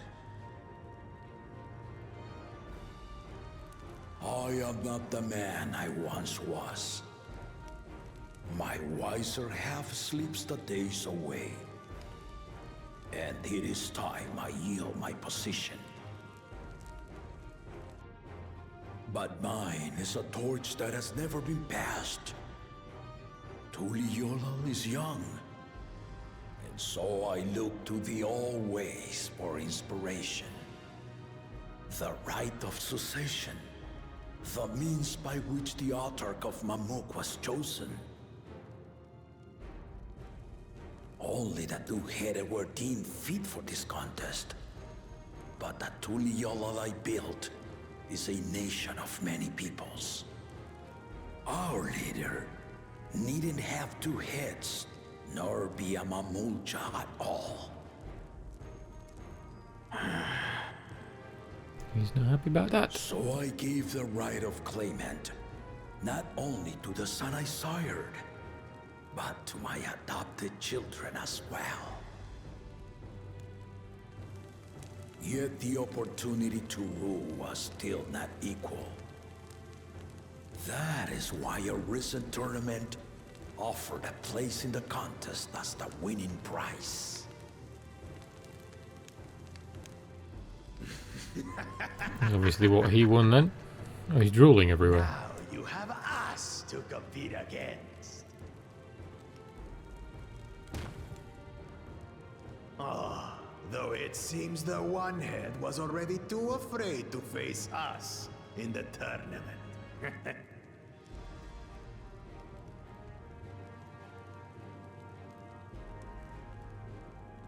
Our brother was in Shock Tural leading the Landsguard on a campaign to eradicate a Tural Vidral.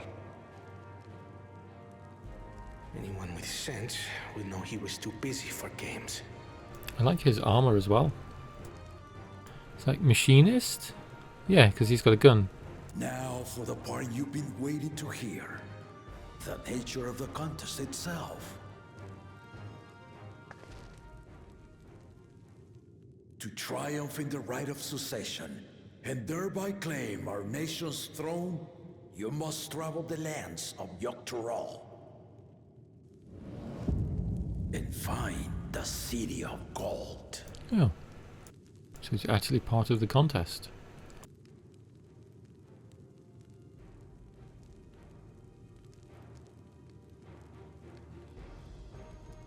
If I may, Father. Speak, Gorna. The Golden City is an ancient Turali legend, but after so many failed attempts to find it, the story has become more fairy tale than fact. If you would charge us with such a quest, are we then to assume you have proof of the city's existence? I offer us proof, my unbroken word, for I have seen it with my own 4 eyes.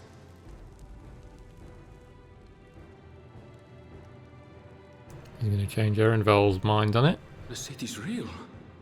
All those years. This was before the founding of Tuliyollal. I traveled the lands of Tural with my companions. And we ended our journey at the gates to the Golden City. I mean to have you do the same. But in order to achieve victory proper, you need to break the seal I put in place. Bring them. Bring them. This is where we get the little tablet things that we saw in the trailer.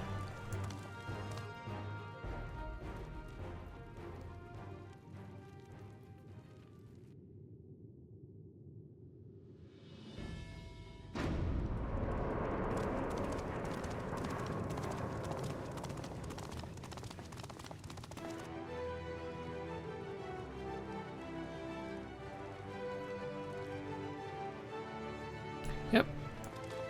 Tuliyollal iPads.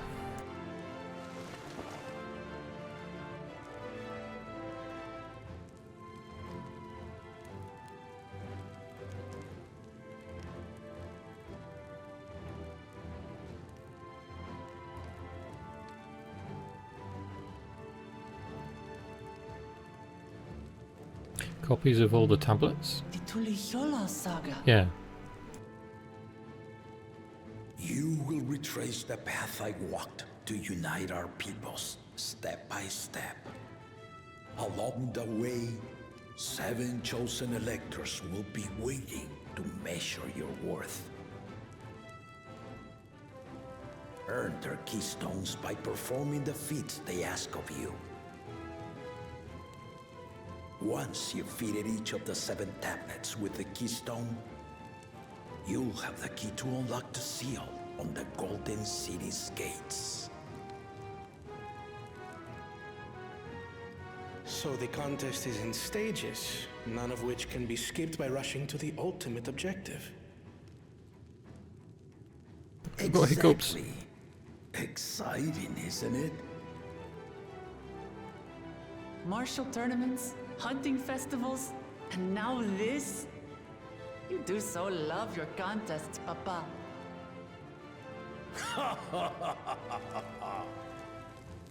Were I a few years younger, I would have joined in myself, giving you a proper challenge. You may think the ride is tedious or nonsensical, or both, but I am yielding our nation's throne. Let me have this final indulgence. A waste of time. Just name Bakunja as successor and be done with it. He's not happy with him. The rite of succession begins now. I'll be watching you progress with great interest. So who are Thancred and Urianger working with? The blue dude? Or Catboy? It's definitely not him. Before you leave.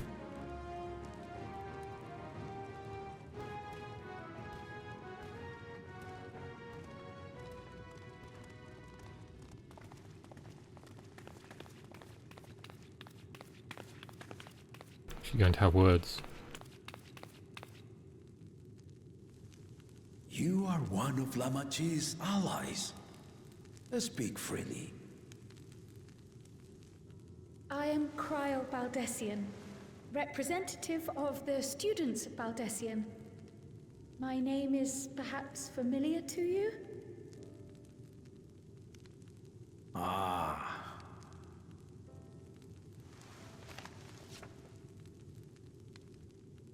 It would seem you sent this letter to my orders some years ago. The ink has since faded and much of the writing is illegible. Even so, we managed to determine the essence of it. A request to investigate the Golden City, addressed to my grandfather, Galuf. Included with the correspondence was this earring. I did wonder if that was A new. fairy tale and a piece of jewelry were enough to convince my grandfather to sail halfway across the world. So there is surely some greater mystery at work here. On behalf of the students, I've come to seek clarification on the matter. Have you any knowledge you might share with me?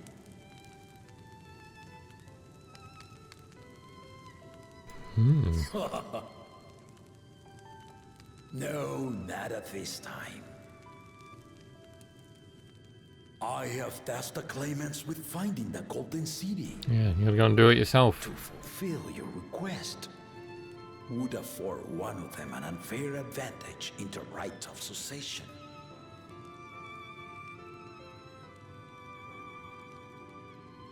But once the contest is decided, I plan to entrust the entire truth to my successor. If you want to hear it, then you had best help Lamachi win. Very well, Dawn Servant. On my honor as a student of Baldessian, I will find your Golden City. Thank you for hearing my petition.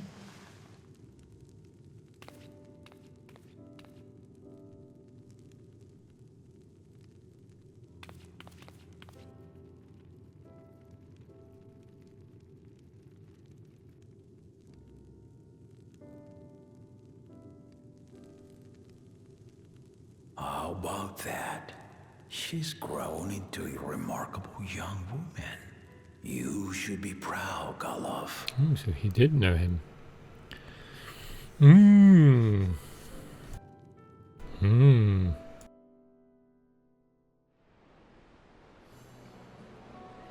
That's a lot of people. Procession.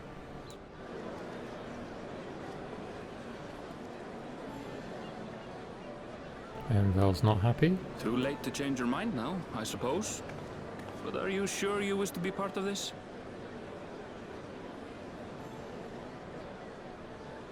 Our third promise is not wont to take no for an answer. Though you may have agreed to help, I worry that you were swept up in her relentless enthusiasm. Or perhaps you've been lured by the glory of the Golden City. Either way, This contest for the throne will place you and yours at the heart of political turmoil. If you are second-guessing your decision, tell me now. This may be my last chance to help you withdraw. You're being very thorough about it.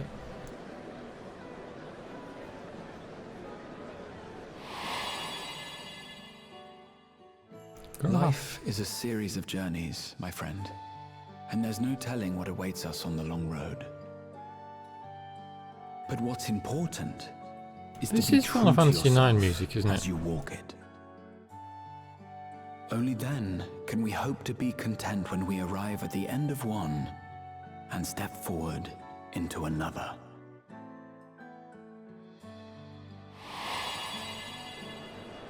Not gonna stop her now. Made my decision and I mean to see it through.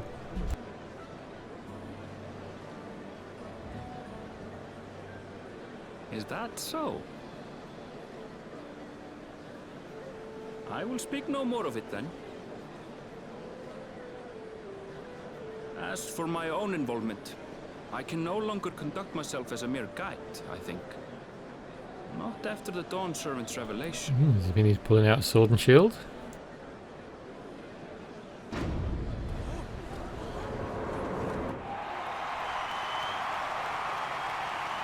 Somebody scored a goal. Here they come! It's Saralja! Such a fearsome mien. Make no mistake, there goes Tuliola's mightiest warrior. This is the warrior dude. Leader of the guards. First promise, our village needs aid. The cold weather stunts our crops, and the children of our village go hungry. Once you ascend the throne, I beg of you, grant my people new lands, please. Tonawawutan. Onlooker. Serelja. Take heart, tiller of the soil. The Resilion son, blood heir to the Dawn Servant, has heard your pleas. So he already has like counselors, like adjutants then. Or adjutants, should I say. Soralja, the first promise and commander of the Landsguard. Serelja, the palace seer. Oh, he's a seer. As he was so careful to remind the crowd, Soralja is indeed the natural child of Gurul Jaja. Oh, so he's the son, like the proper son. And Resilient Son, is that another title, like the first promise? After a fashion. Common knowledge has it that two-headed Mamulja cannot sire children. Yet Soralja was born all the same, with the head of Resolve's features and the head of Reason's scales. An extraordinary example of life's unyielding resilience. And a warrior's reticence. He says little, but the way he moves... I know a hardened soldier when I see one. He's a natural swordsman, a gift he inherited from his father. Some even say that the son has already So he and surpassed the Istini are sire. going to be going at it later then. Should he come to power, the first promise means to employ that martial prowess in the conquest of foreign lands. For this, he and his supporters have been labeled expansionists. In one conquest. This puts him in direct opposition to Wuklamat, who advocates for the preservation of peace. You may recall that she spoke of a claimant who cannot be allowed to rule. That is Soralja, Okay. the warmonger. So I thought it was the two-headed dude, but it's him that she's trying to stop. Kryl, are you alright? The echo. It gave me a glimpse into Zoralja's ambitions. We didn't see it. Deep and unknowable, like an abyss. Yet at the same time, a roaring, unquenchable fire. Interesting. It was a trifle terrifying, to be frank.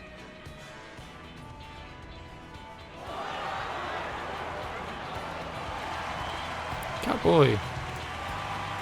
This is the dude who went to Charlian.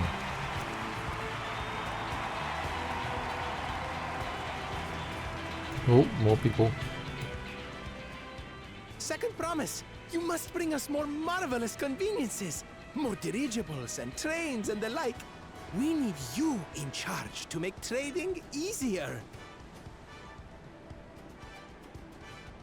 The elders, they complain and complain about abandoning tradition. But we're not like them, afraid of everything foreign and new. You have our wholehearted support. With your ingenuity and knowledge, you're sure to win the contest. Forgive me, but the right of succession is barely begun. I will hear your petitions if and when I am named Dawn Servant. If you will excuse me.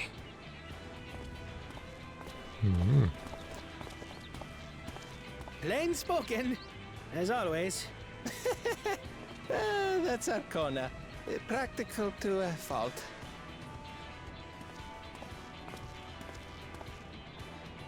Here we have Kona, the second promise, who spent time as a pupil at Charlian's own studium. Now that you mention it, I think I did see him in the halls once or twice.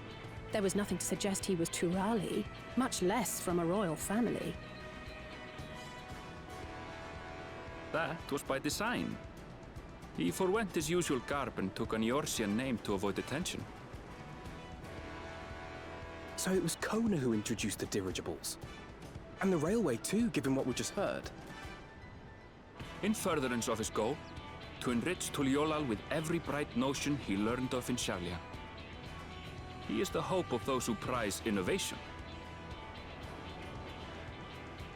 As aloof as he may seem, Kona and Wuklamat actually get along rather well. They bicker and banter as only close siblings do.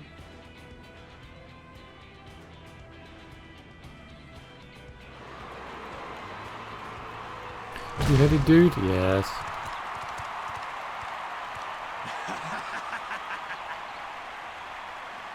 How gracious of you all to cheer the lesser Claymans.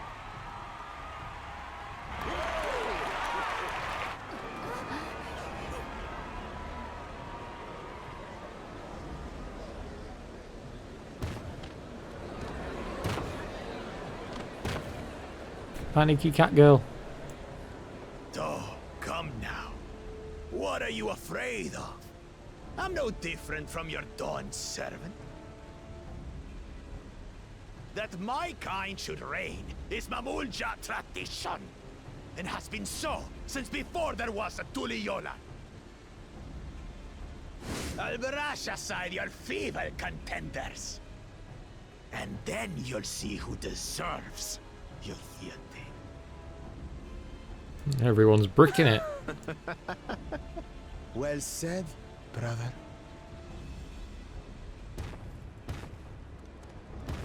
I was trying to place the voice actor. It's the same dude who voices Varshan, isn't it? Mamulja finally found peace in Tuliolal. A pity those fanatics are intent on keeping that tradition alive. The chosen of Mamuk, Bakul Jaja, winner of the recent martial tournament, and the only claimant not of the Dawn's promise. His strength is undeniable, but you see how he is. A few devoted Mamulja are his only supporters. What would he do with the throne should he win it? Conquest. His policies and so forth. I doubt he's thought much beyond winning the contest itself. But one thing seems certain. If he does become Dawn Servant, Yes, he become will see the classist. Mamulja exalted as the ruling class, and all others forced into subservience.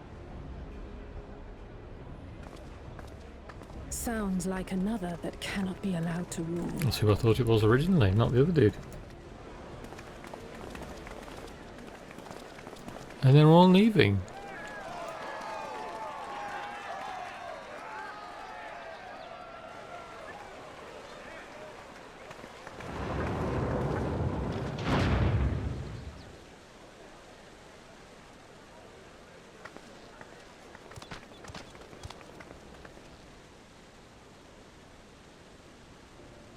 We wish for one thing and one thing only, Third Promise.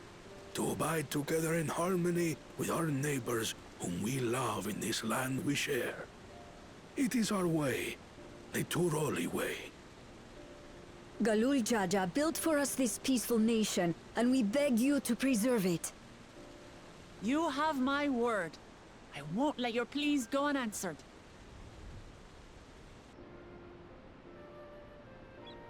Until Tuliolal was founded some 80 years ago, this continent was ravaged by war. The eldest among us remember that dark era, and they are Wuklamat's most ardent supporters. Apologies, it's hard to get away. This is Namika, my childhood nursemaid. She's been like a mother to me my whole life. I told her it wasn't necessary, but she insisted on seeing us off.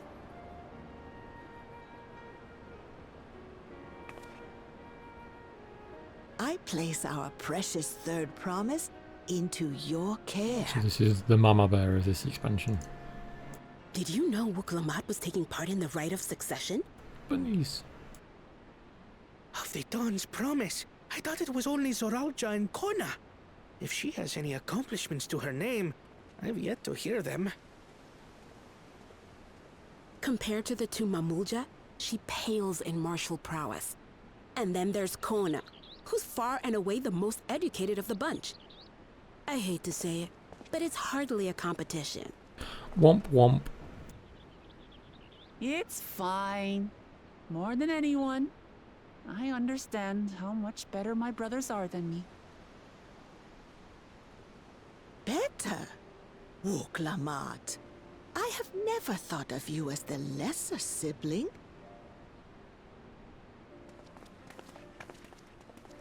Your brothers may excel in their respective ways, but you boast qualities that both lack.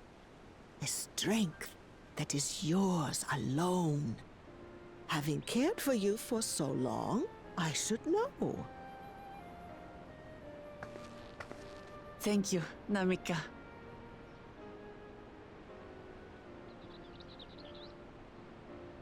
Well, we ought to be on our way. Yes, hurry along. I await word of your victory with bated breath.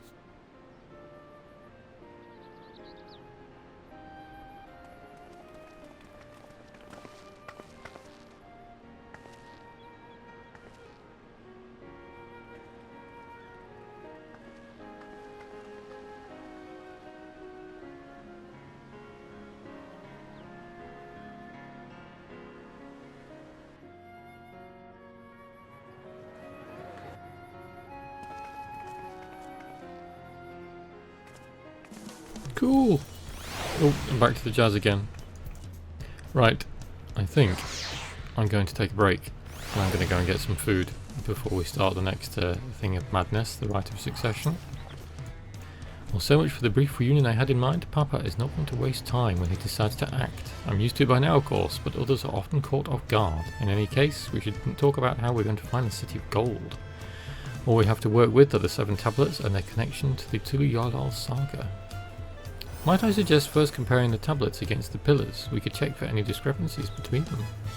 Good idea. Let's go and take a look. Yep, right. I'm going to go and get some food. You will likely see a cut. I'll be back soon.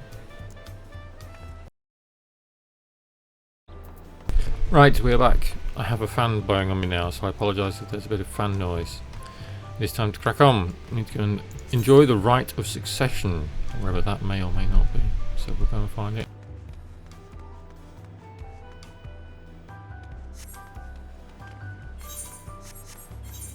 Map quest. Ooh, that's a ways away. We don't have that one. So we've got to use the Aetheryte again to go and get that one.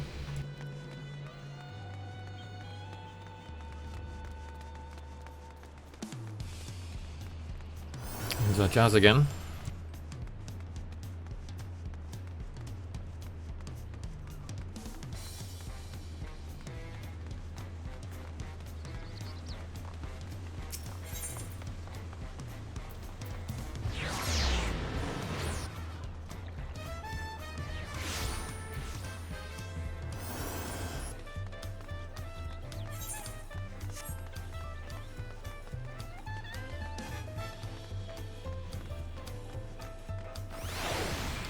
Ooh, lots of people here.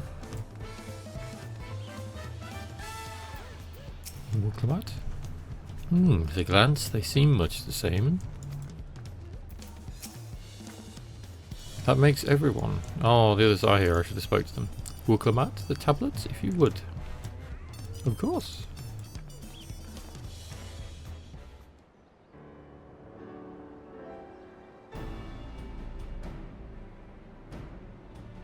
Everyone has a tablet? Then let's compare them to their respective pillars. Keep an eye out for even the smallest differences.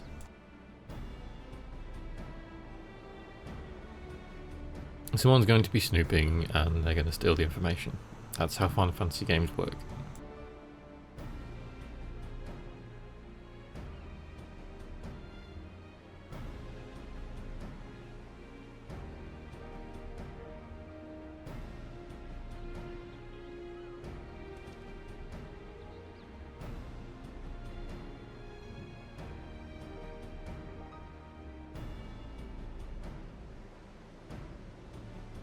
Is it going to be us who's got the magical mystery one that's got the difference? Unless I'm missing something, the glyphs appear to be identical. The only difference being that the tablets have hollows where the keystones are to be fitted. So now that we've established that the scenes are the same, where do we go from here? The Dawn Servant said that we were to retrace the path he walked in uniting Terral's peoples, and that we would encounter 7 electors along the way. Then we have the answer here in front of us. Papa's path is all laid out in the Tuliyollal saga.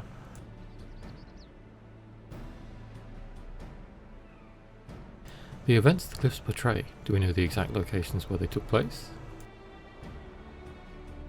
If one is close, we could go there and search for an elector. That would confirm we're on the right track.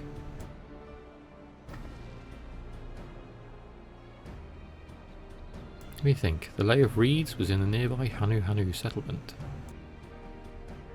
Papa took me there once. It was during festival season and the whole village was alive with good cheer.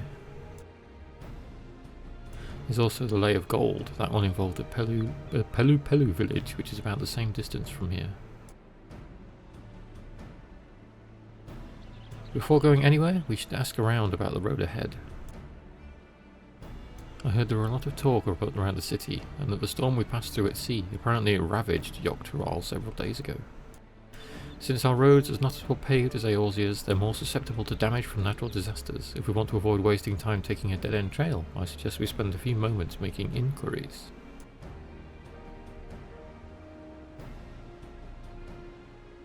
If it's information we need. Just leave it to me. I'll bring the information to us. And off she goes. Yep.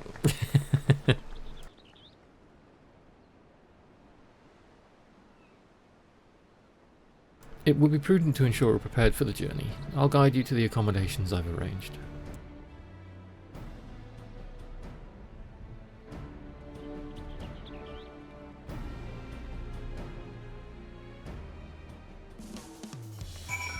Smooth jazz again. Need to go down this time.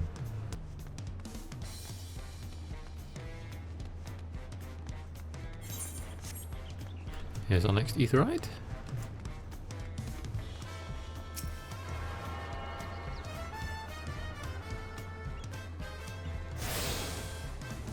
Four-hour cabins.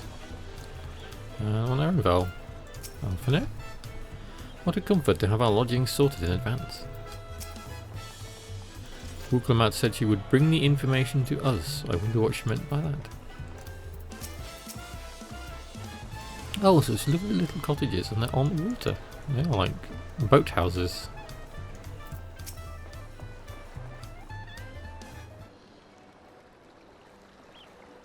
That's right, the reservation is under Woklamat's name. If you don't mind, I'll leave my companions to you. Certainly so. I'll go and track down the third promise. Once you've finished organising your gear, you can meet us outside Zabalyav Tai. I'm never going to get that right.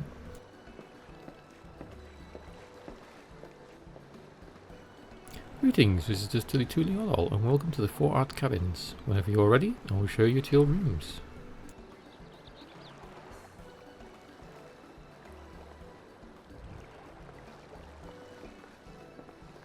There go the twins.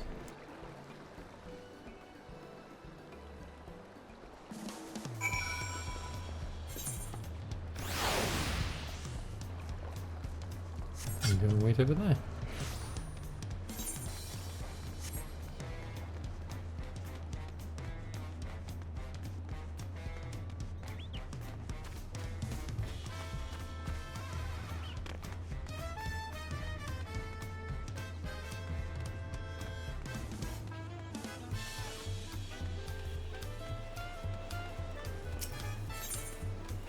Await your companions and embark on the rite of succession. Yes.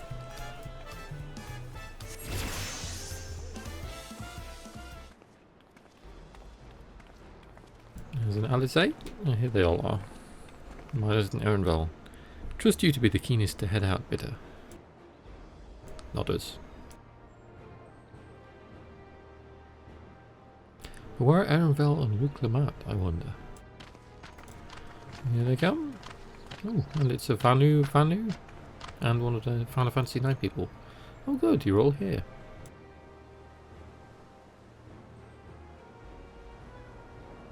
Who might your companions be?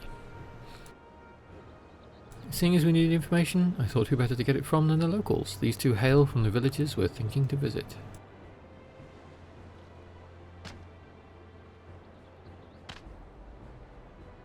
I give you credit for taking initiative, at least.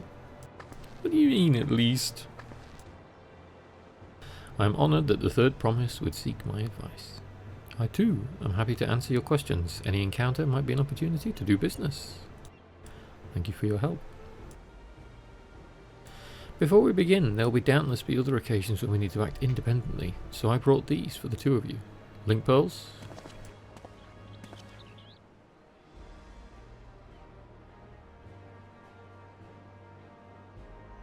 What's this?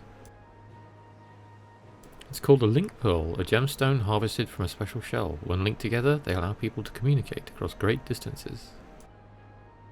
Is that so? What a handy thing to have.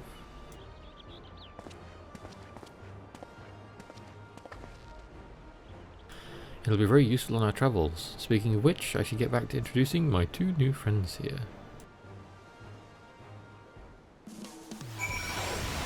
Helpful Hanu. Approachable Pelu. Please ask anything, I'll gladly tell you what I know. What a stroke of luck to forge this connection to the palace. May it be the beginning of a profitable partnership. So these guys really are like business focused. The Tuliolal saga features a number of Tyrol's clans. Two of those, the Hanu Hanu and the Pelu Pelu, have settlements relatively close to the city, so I brought a representative of each. As I mentioned before, the Hanu are a Turkle people who love their festivals. They make the appearance in the Lay of Reeds, and their home village, Hanu, is located in Kozumauka. I'm going to get these names right. The other, smaller fellow is one of the Pelu, a clan of business-minded folk from Urkopacha. They appear in the Lay of Gold and craft all kinds of marvellous goods in Wachumpelo, their village. Now, as for deciding which village to visit first, why don't you put that adventurous instinct of yours to work for us, Bitter? Pick our destination. Oh, it's one of these again, branching into two paths. Though I imagine we're going to have to do them both anyway.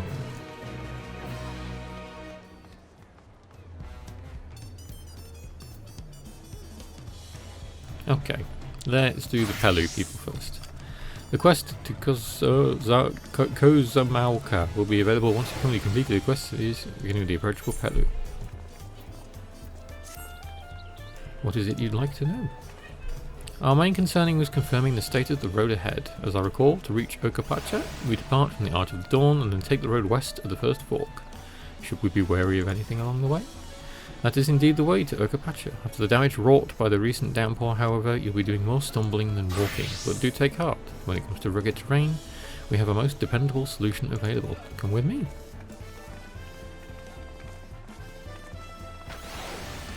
We'll be back to talk to you in good time, friend Hanu. Meanwhile, you can eat and drink your fill at Alpacas Thai. It's all been arranged.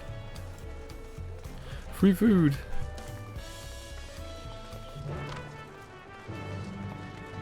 Where are we going? We're going all the way over there. To the west.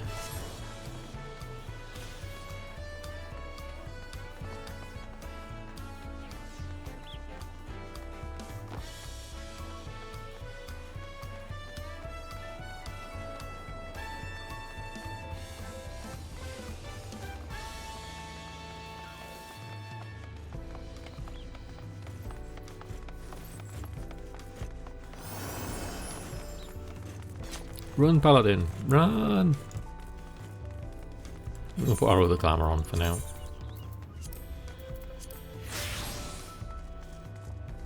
Oh, no, we don't want to leave. We want to go up there to the alpacas. Oh, they want us to ride alpacas. Okay. Kryl. Oh my, are these fluffy babies our mounts? The Pelu all being small is confusing enough, but those masks make it almost impossible to tell men from women, let alone guess at their age. The beasts are sure-footed, that's for certain. Ugh, why did it have to be alpacas? Talking to a Pelu before we departed was a wise decision. I for one would rather not brave a treacherous, slippery trail on foot.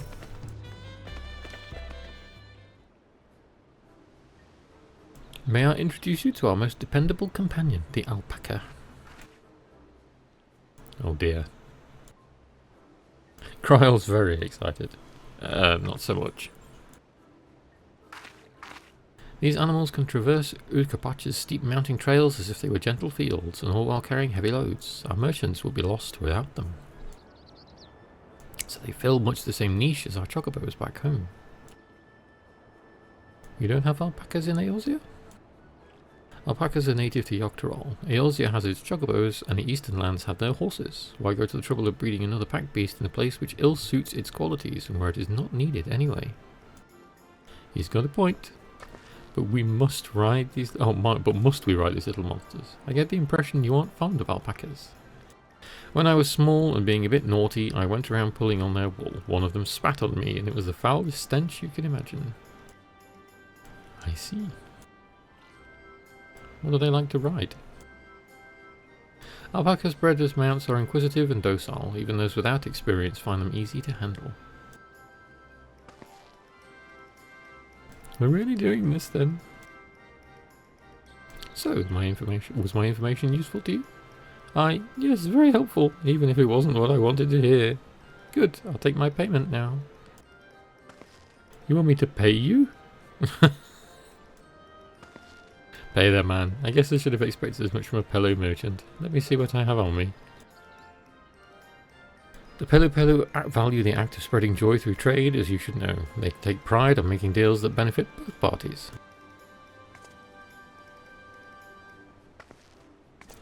They're holding their hand out. Here we go, a fair price for your fair advice. Yes, I made a trade with the third promise herself. My friends will never believe this. I shall be on my way. I wish you safe travels. Off you go then, and thank you.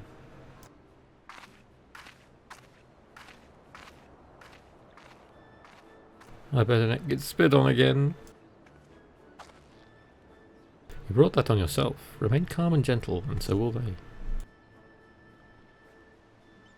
I'm still not happy about this, but if we need to ride alpacas to reach Urkapacha, then that's what we'll do.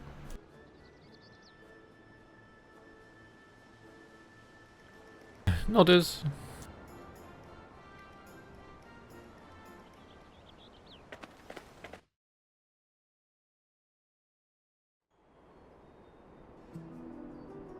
Ooh. Turali poets of yore sang of a mountain that would stand tall, even should all other lands. Oh, is this place with the giant mountain? Oh yeah. Indomitable and eternal, it arises from Urkapacha, the 100 peaks of time. So that's what that means. Of all the beasts which crawl and fly, only the legendary Valigarmanda could hope to disturb the summit's serene majesty. So that's how you pronounce it. Yet, with that flying calamity imprisoned by the Dawntrail, What great feat remains for those who would claim the throne?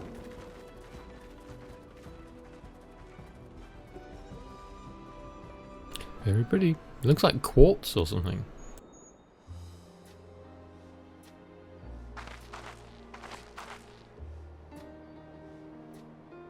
So this is Urkopacha.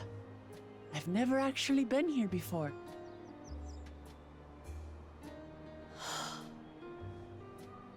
The air is so crisp and clear. Mountains everywhere you look. That one massive peak in particular has quite the presence. It puts me in mind of Som-Al. That is Workor Sormor, the tallest mountain in Yogg-Tural. Its sheer height makes it an imposing climb. But there are other reasons the ambitious keep their distance. But we're going anyway. Oh? Do tell. Where to begin? Excuse me, but you're Wook Lamat, are you not? I hadn't thought to encounter one of the Dawn's promise here of all places. Who is this?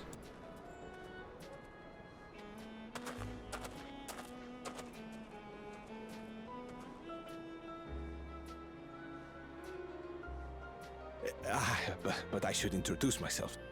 I am Bol Nok, a weaver by trade. Well met, Bolnok. We're on our way to Watranpelo. Oh, truly, I've just come from there, as it happens. I'd asked the Pelu Pelu who sell me their wool to give me a tour of their alpaca ranch. The head rancher and I shared a bottle of mezcal while he explained the finer points of wool production. Mezcal, is that a local beverage? It's an Urkopacha specialty. A spirit made from distilled agave heart juice. They were getting drunk. Yes, and it must have done wonders for my mood, for I tripled my usual order of alpaca wool. They did offer me a discount, though, so it wasn't a bad deal in the end. But listen to me, boring you with my tedious stories. I will leave you before you are lulled to sleep. Goodbye, and safe travels.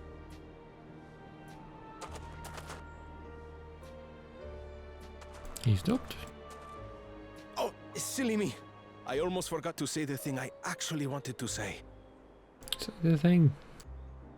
Peace for Tural. I agree with your vision, Third Promise. You have my support in your bid for the throne. Yeah.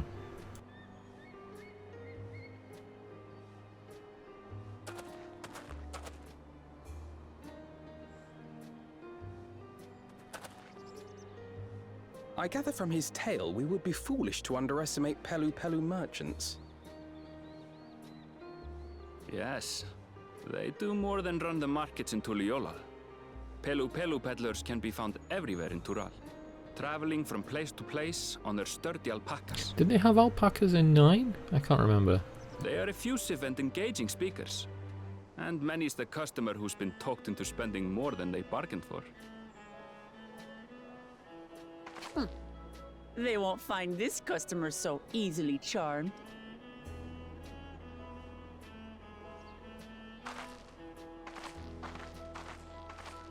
Watranpelo's down the path! Off the main road! Don't get lost! It's right there!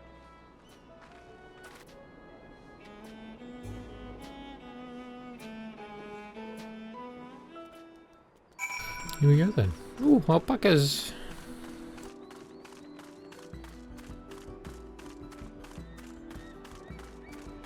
You see a chocobo? Oh, that's a point. We can get out the chocobo now, can't we? Or can we? This is a... Oh no, yeah, we can get our own chocobos now. This is the village? Sweet. I feel the change in altitude most keenly. While mayhap not the same degree as the Sea of Clouds, the air is decidedly thin here. I could see more buildings down the path Bolnok was taking. I wonder what's over that way. Kryl? The palace crowds were more supportive of her brothers, but Wuklemat's peaceful politics do have their quiet adherents, I see.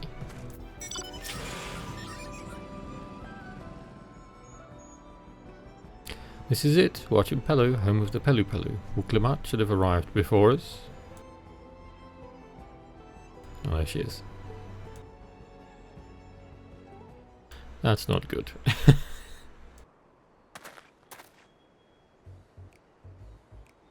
You've come all this way for the right of succession. Oh, so this means I'm exchanging words with the future Dawn Servant. Allegedly. Please, the outcome is far from decided, but it is a possibility. How fortunate then that I deal in cloaks woven from especially luxurious alpaca wool. Such a garment would look magnificent when draped over the shoulders of our budding ruler. Oh, now she's getting offered stuff. And a nation's ruler should dress her best for her adoring people, yes? Finery for our finest lady, that's right. Come, third promise, my well-stocked shelves are but a few steps away. Finest lady, I like the sound of that. I suppose a quick look wouldn't hurt. Ah, and here comes Erenval. What did we just talk about? Oh, when did you?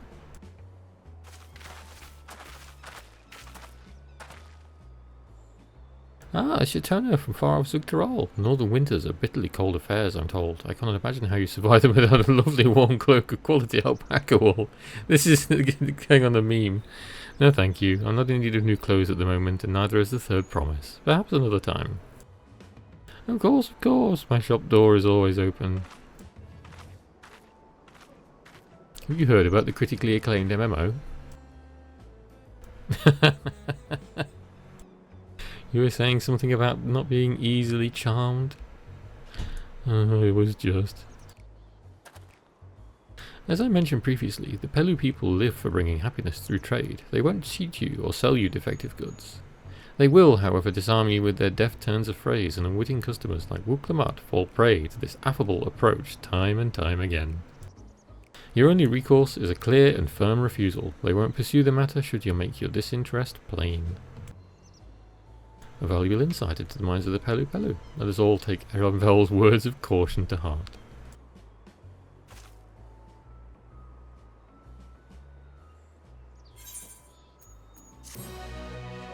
Quest complete.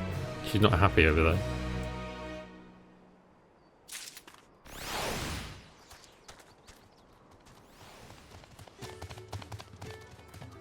Oh, we can mount here. I suppose we're going to need our trusty ether compass, aren't we?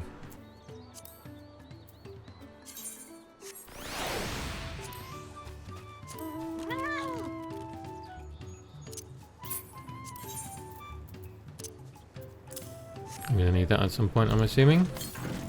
Yeah. Okay, let's see what we can do. Wuklemat is ready to search out the Dawn Servant's Elector. Not my finest moment, I admit, but now that we're here, let's do what we came to do, find the Elector. Allow me to propose a strategy then. Kryol, Alizé and I will speak with the merchants. Wuklemat, you and Erenval might try approaching travellers and passers-by. And me? Bitter, pray investigate any of the other establishments which catch your eye. Should we learn aught of use, let us relay it to the third promise.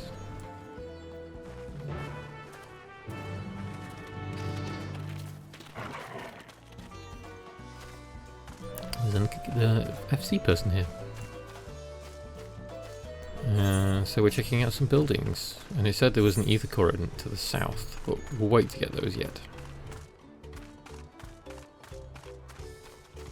We aren't in combat yet, so I won't bother getting out my chocobo. Distillery worker.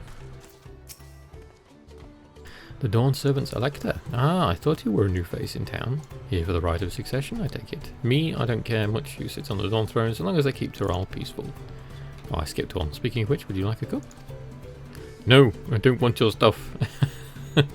Oh yes, you were right, asking about the Elector business.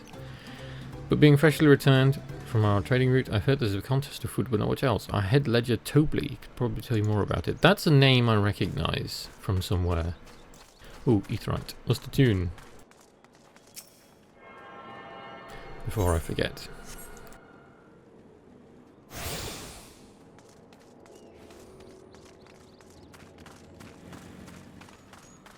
Another alpaca keep down there. Impatient porter. Electors. Oh yes, I've heard all about the right of succession. They were looking to put a new ruler on the throne, eh? Personally, I'm rooting for Zoralja. If the first promise wins, he'll look to expand our sphere of influence. That means more access to resources and customers, in a thousands column potentially. So many new trading opportunities to spread happiness far and wide. Others have been coming around to my way of thinking, so I've begun crafting goods inspired by the resilient sun. Would you be keen to purchase something? No, I would not. Very well, you said you wanted to know about the Elector. I could help you, but I won't. I can tell you're no supporter of Zoralja or his policies. Wow. Rude.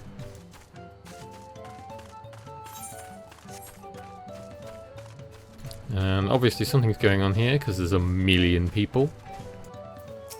Mablu. Hello there, I'm Mablu. Did you have a question for me? Sorry, I don't know any Electors. You should take a moment to see our prized alpacas before you leave, though. Oh, but be sure to admire them from a respectable distance. Get too close, and our nervous darlings may be tempted to spit on you, and that stuff stinks. It happened to a visiting buyer not so long ago. Tobley, that's the head rancher, was so mad at me for not giving a proper warning. No one makes a mistake without Tobley noticing. He knows everything that happens on this ranch. So we aren't doing anything here just yet.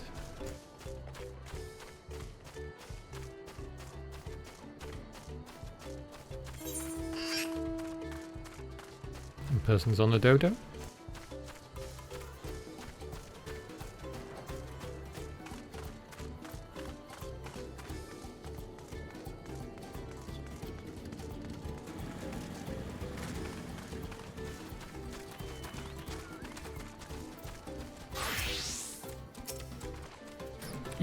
You really have to watch yourself around these silver-tongued peddlers. I almost bought a bottle of mezcal and a stack of blankets, and then there was this enchanting ornament. Anyway, I did manage to learn that Tobley is the man to talk to about the contest.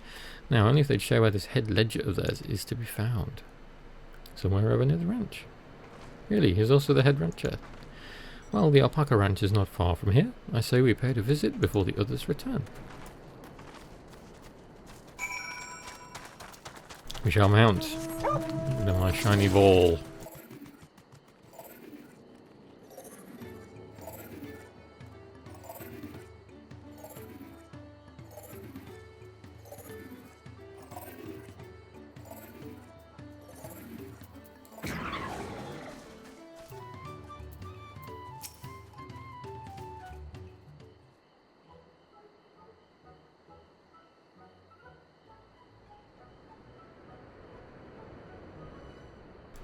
That is a lot of alpacas. Still, we know the head ledger could be here somewhere. I can't let fear deter me. Not to say that I'm scared, of course.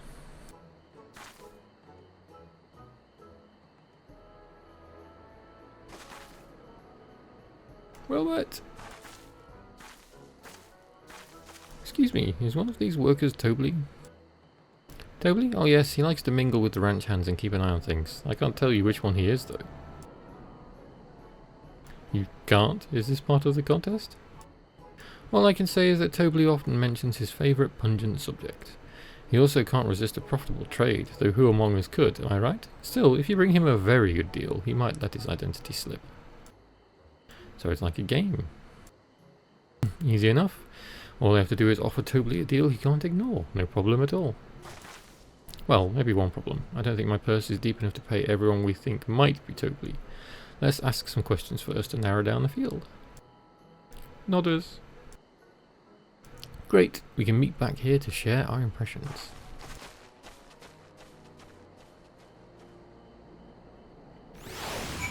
Mablu.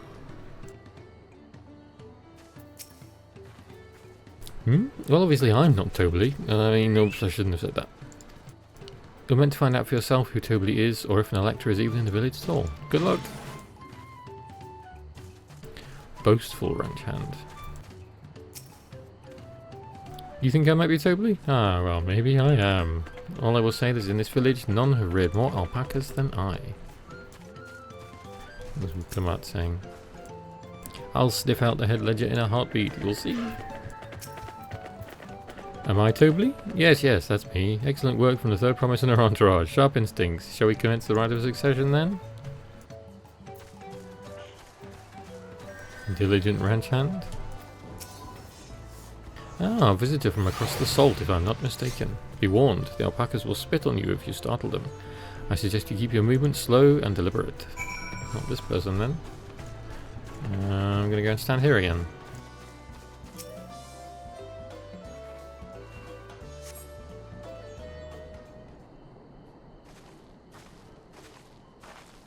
I see we're both done with our interrogations. So who do you think it is? I have my suspicions, but let's hear your pick. I think it was the diligent dude.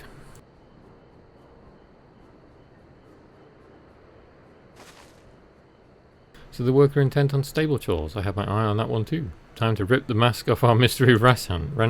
He's going to rip his mask off, okay. We know it's you, Tobley, and to prove it, I propose a deal. A generous sum of coin for confirmation of your true identity. A bribe?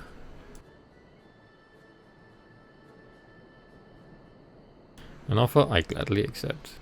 As you've correctly guessed, I am indeed Tobley, head ledger of Wuchenpello and head rancher of the family ranch. I am also one of Galul Jaja's chosen electors. Ah, in a place featured in the Tuliolal saga, just as we thought. I was right to trust in your instincts, and I wager this won't be the last time. Except he's not. This person is Tobley.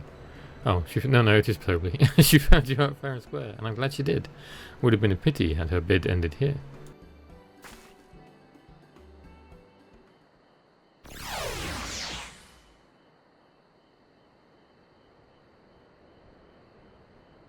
Deducing the Dawnservant's elector was the first step of the feat. Too simple a task for this aspiring ruler, eh? Right. Not hard at all.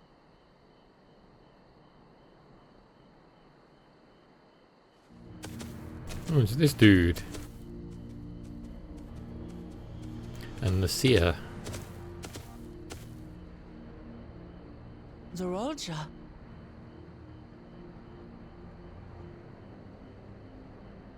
I am told the head ledger, Tobley, is to be found here. You have to guess which one of us is Tobley. That's part of the test.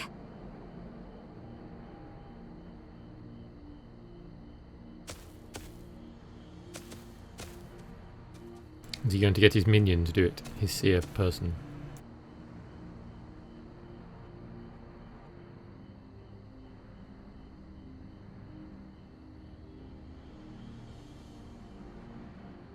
No, he's intimidating him.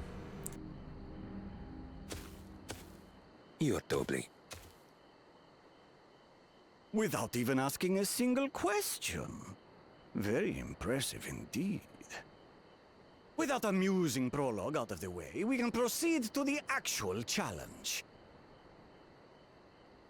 Per the Dawnservant's instructions, I was free to devise any manner of feat. I considered a number of possibilities in the 10th column. But I think I have a good one.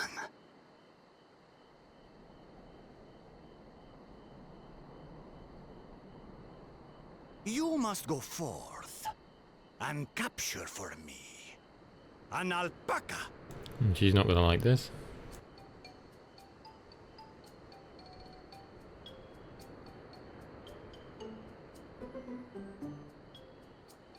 While I've not had the best experiences with alpacas, aren't they generally docile creatures?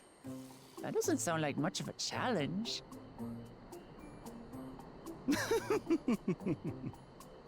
Bring out the example! Oh dear.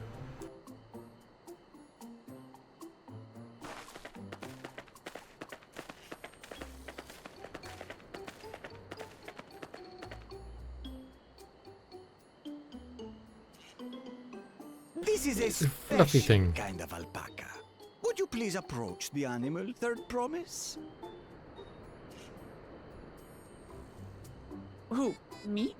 Well, it should stay calm if I stay calm, right? That's what Erinville said.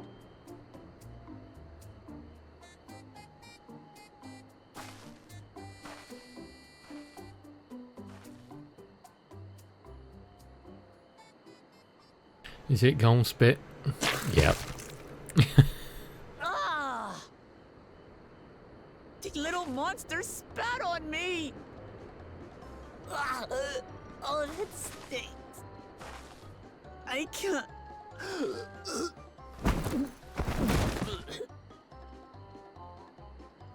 Oh dear. Alpacas are paradoxical creatures, being both extremely curious and extremely cowardly. Press your luck when they're frightened, and you'll get a face full of spit, as you've all just witnessed. Has an awful stench, their expectoration. The globs contain half-digested food, you see, making it an effective deterrent against perceived threats. Wild valley braid like this one are especially timid and can therefore be quick to lash out. They're also especially hardy. Indeed. We take the rugged wild alpacas and breed them with our gentle domesticated stock. This produces the strong but biddable pack animals prized by our traveling merchants. She's conscious again. That's all well and good, but did I need to bathe an alpaca spit for you to make your point? So, the task is to catch a wild alpaca. That is correct. But be warned that it is a feat easier said than done. I suggest you prepare well before you enter the valley where the creatures dwell. And by you, I mean the claimants only. Okay. Allies are not permitted to assist with the catching. The alpacas will help me judge which of you is worthy of receiving a keystone.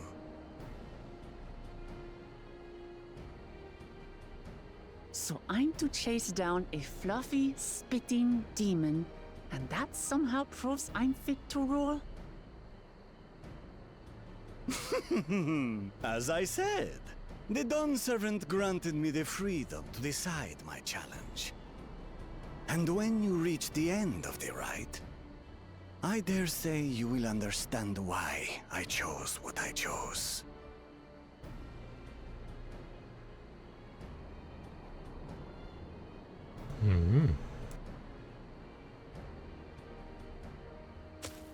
Very well. This won't take long. Wait! Didn't I warn you this was easier said than done? There are preparations to be made, factors to consider. A beast is a beast. All yield to strength.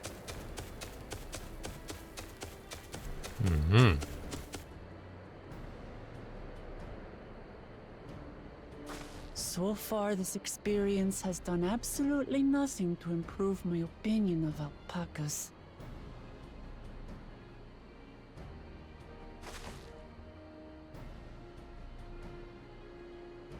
But that doesn't mean I can't do this. Revolting spit aside, they're just another animal.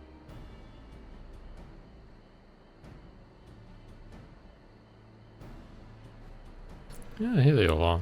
I wonder where they'd all got to. Are you alright, Uclamat? We thought we heard you scream. The third promise does not scream. It was more of a startled yelp. Scream, in other words.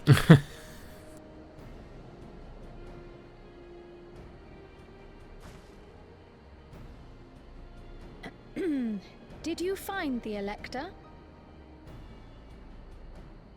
Oh, we certainly did. And here's the explanation.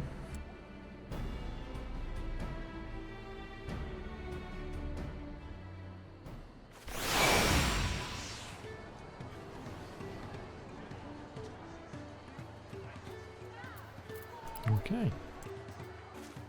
Aaronvel. I did say remaining calm was key, but the same rules don't apply to wild alpacas. Trial? So this is our sought after Elector.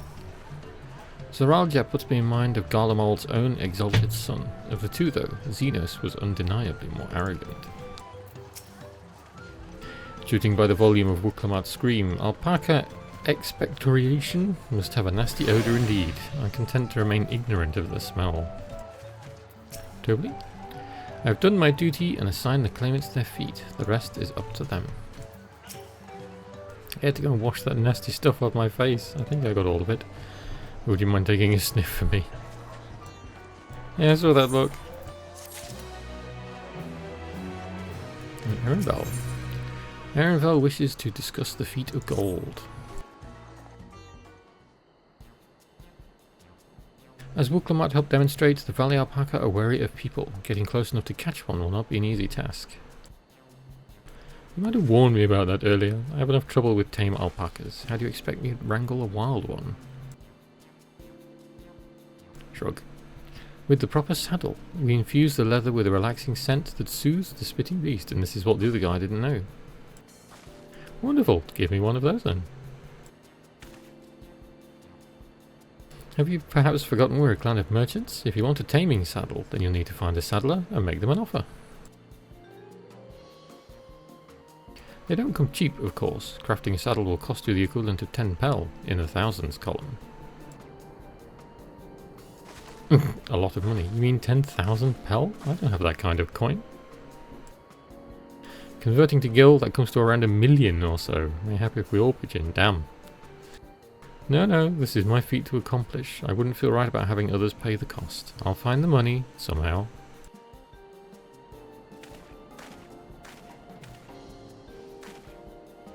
In that case...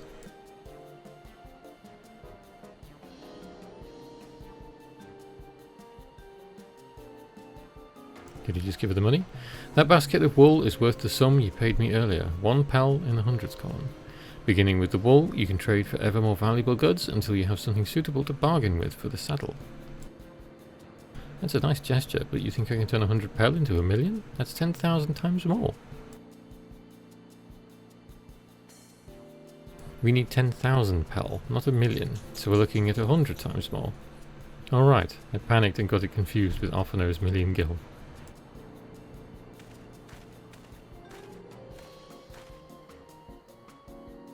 I'm not so sure about this trading idea. You were almost talked into buying a cloak you didn't need mere moments after you arrived. I hate you when you're right. Then let me help you with your deal making. Hello again. Well, Blue. I work here as a ranch hand, but I've also learned a lot about the peddler profession. It's alright if I aid them now, yes? I guided the claimants towards the first step of the feat, like you asked. As long as Wuklamot goes alone to capture her alpaca, she's free to accept assistance from whomever she likes. Hey, let's see about getting you that saddle then, third promise. I don't know why you made your offer, but I could use an ally with a beak for bargains. Welcome aboard, Mablu. Should the rest of us stay behind, perhaps? It may be easier to handle ogre prices without so many voices chiming in. Yes, stay here and pitching with the ranch work. With Mablu gone, I'll need extra hands to tend to the alpacas. Gladly, although bitter, I think you should go with Wuklamot. You've seen markets and bazaars the world over, and surely have sage advice to share. Nodders. In that case, you should also hold on to the alpaca wool. If it's misplaced or soiled in some way, you'll have nothing to bargain with. As if I'd do such a thing. But I'll leave the wool with bitter anyway. The better to keep my hands free. Gimme. To begin, I suggest we try trading the wool to Hovli, the saddler. He won't agree to the deal, of course, but it'll give us an idea of how much he'll accept for his wares.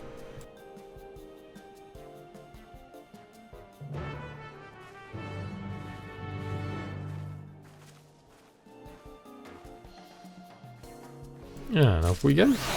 Oh my god, all the minions.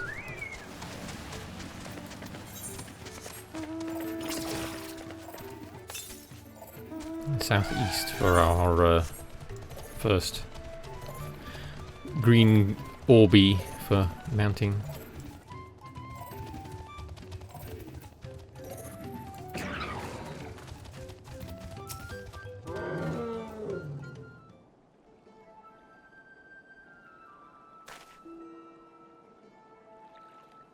Oh dear.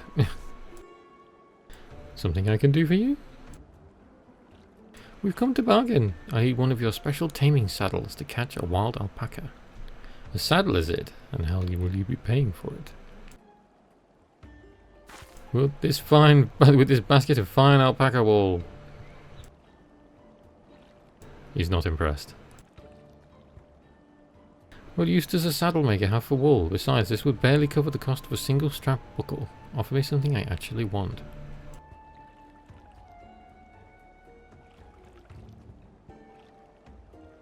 And what might that be?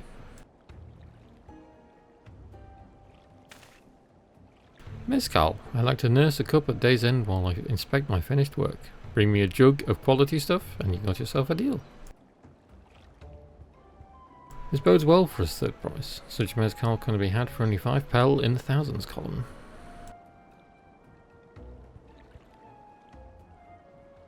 Huh? Hold on, did you say third promise? Then my offer has changed? The saddle is going to cost you a jug of premium mezcal, aged 3 years at least. 3 years? That stuff is valued at 10,000 pel or more. Why have you doubled the price? Because I must support the man of ambition who will see my business prosper. Zoraljar will go to war and his cavalry will need saddles. Lords of saddles. It's nothing personal, third promise, but I won't sell you my craft or anything less than my asking price. Rip.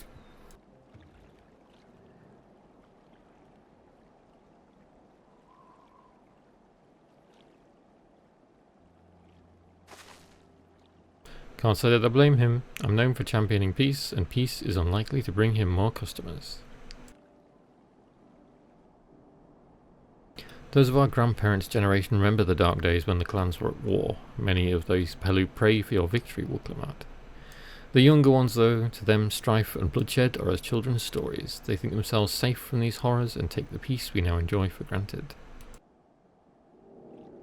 Still, others are unsatisfied with this quiet prosperity and crave the future the second promise envisions. They become obsessed with innovations like the dirigibles that have made trade swift and easy. Then you have those like Havli, convinced that the first promise plans for conquest will afford them the opportunities for great profit. And what about you, Mablu? Aren't you the younger generation? At least a year or two younger than me, I'd say. Oh, I was raised on the old tales. I've memorized the accounts of what it was like when the Yog Hoi ruled our village. That's why I offer to help. I want you to become Dawn Servant to keep our nation from going back to the way it was. Well then, I guess I better make sure I win the contest. But the type of mezcal the saddle maker wants is so very expensive. Weren't we expecting to need 10,000 pel from the outset? Nothing's changed, we just need to get on with it. I may not have heard her head for trade or the stomach for alpacas, but I won't give up with the piece of Tuliolol on the line. Then neither will I. We will make you Dawn Servant. Aiming for that 10,000 pel jug right away will only bring us failure and frustration. So let's first try exchanging the wool for anything even a touch more valuable. The trick is to find someone who needs alpaca wool and is willing to trade at a loss to acquire it. Someone who supports your bid for the throne, for instance.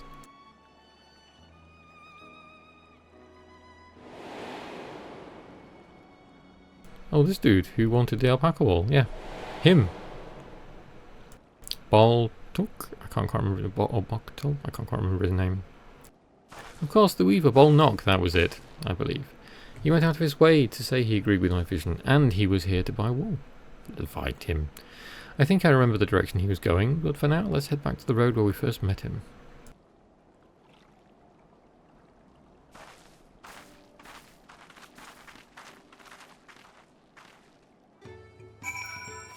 Sweet.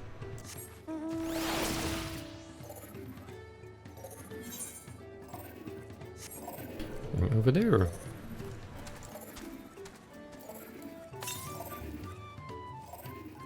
$148 yalms to the south, over there somewhere. I'm going to take a moment, I think, to just make sure that my combat stuff is working properly.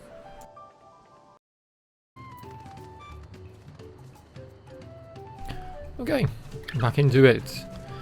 I have messed around with my bar. I've also had some food, because it's getting a bit later now here in the evening. It is 7 o'clock. I'm going to carry on. I have messed around with my hotbar, so I do have abilities sorted out somewhat now, though probably not how I want to keep them.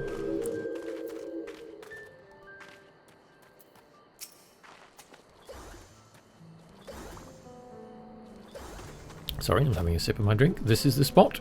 After Bolnock talked to us, he walked off to the south. Then he was probably going to Ikuvlo's Inn. Most visitors to Wachampello end up staying there. Let's go and check, shall we?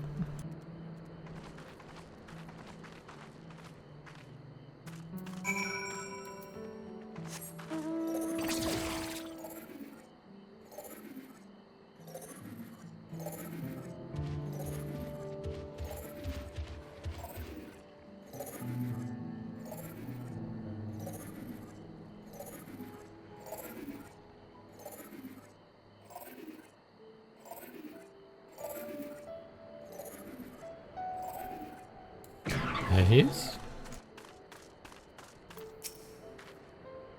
I hope he's willing to offer us something wonderful in exchange. Oh, we meet again, but wait, weren't you all on your way to Wachampello? Can I have that basket, bitte?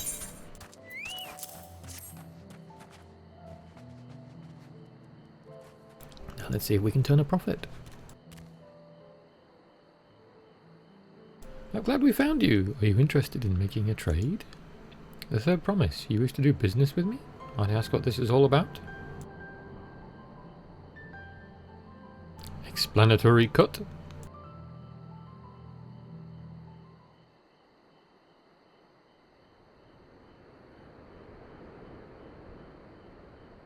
I see. So the goal is to turn that basket of wool into a jug of 3-year-old premium mezcal. Then allow me to invest in your efforts. Peace in Teral is what allows me to cross freely into the lands of my suppliers. Naturally, I would prefer that one pledge to preserve the peace, win the throne. Thus do I humbly offer you this wool poncho, a small token that I pray contributes to your victory. Friends! Well, that's fine craftsmanship. A garment like that would easily fetch 5 pel in the hundreds column, so halfway there. That's very generous, Bolnock. I thank you. I promise I won't let you down. I have every faith in you for the promise. May fortune bless your future dealings. And just like that, halfway there. I can't believe you quintupled your investment with your first deal. We're off to a spectacular start. Only because Bitter remembered our weaver friend. All I did was hand over the wool. That's not true! The connections you build with people are vital. This is one of the most fundamental precepts of trading, one which you've instinctively mastered. You think so? I know so. Now let's take our 500 pel poncho and trade it for something even more valuable.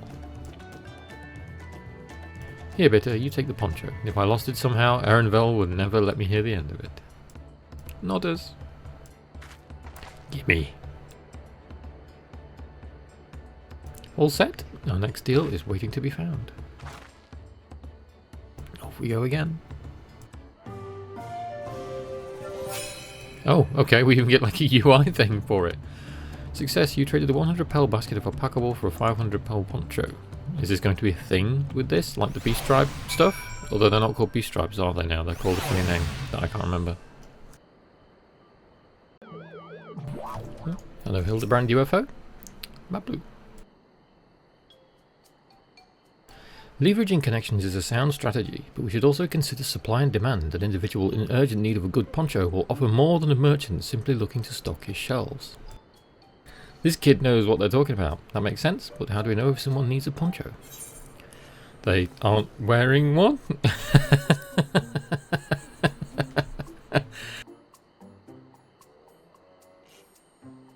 Well, that's the obvious answer, isn't it? We look for the person without a poncho and hope they're eager to buy ours. Yes, there you go. We find the demand for our supply. So where should we begin for our prospective buyers? I just love that answer. Full, smooth brain, Bitter.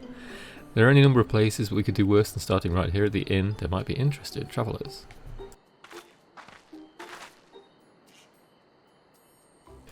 You near needs a poncho. A lot of Mamalja hardly wear anything to begin with. Those are probably Landsguard or sellswords. Mamulja who soldier for a living prefer not to be wear much above the waist. It hampers their movements. So even if they have bared shoulders, Mamulja carrying arms can be struck off the list. Oh no, it's one of these where I have to stare at people. Well, he won't want one. That's a Landsguard, probably dropped by the inn to take a break between patrols.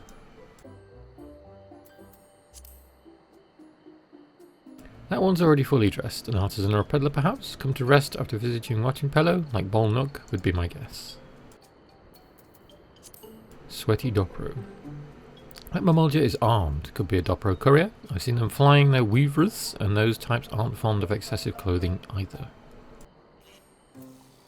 Disconcerted Hugo. Let's see. No cloak or cloak, but also no weapon. Oh, we might have a winner. Hello there, friend. You're not a mercenary by trade, right? I was curious about your bold choice of dress, or lack thereof. Oh, it was no choice of mine, believe me. I was attacked by beasts on the way here and barely escaped with my scales intact. My coat was not so lucky. Oh look, here we have a poncho. I'm actually a toolmaker from Tuliolol and was dressed quite smartly, all the better to show the Pellu I'm a man who takes pride in his appearance and therefore his work as well. But now look at me. Well sir, this is your lucky day. Here, I have something for you. What a splendid poncho. This will be the perfect replacement for the coat I lost. I like his armour. You'll be willing to part with it if you'd like to make a trade for one of your fine tools, perhaps? What about this hatchet? I crafted it myself and will vouch for its quality.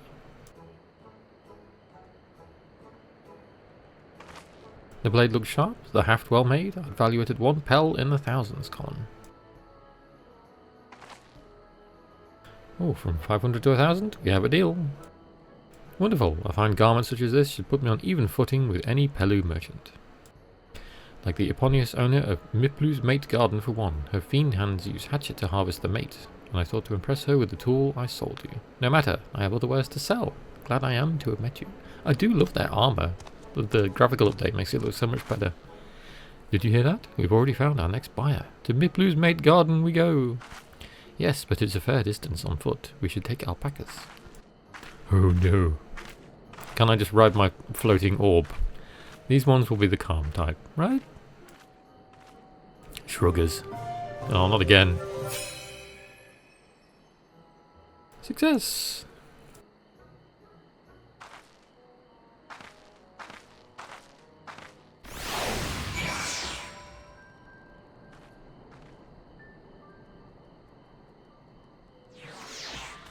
We're going forward now.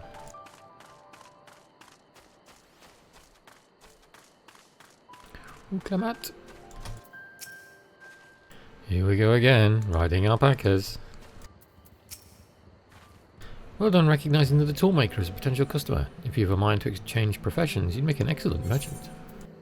And we get hand gear. I haven't opened these yet. I suppose I should look because I imagine it probably looks quite cool.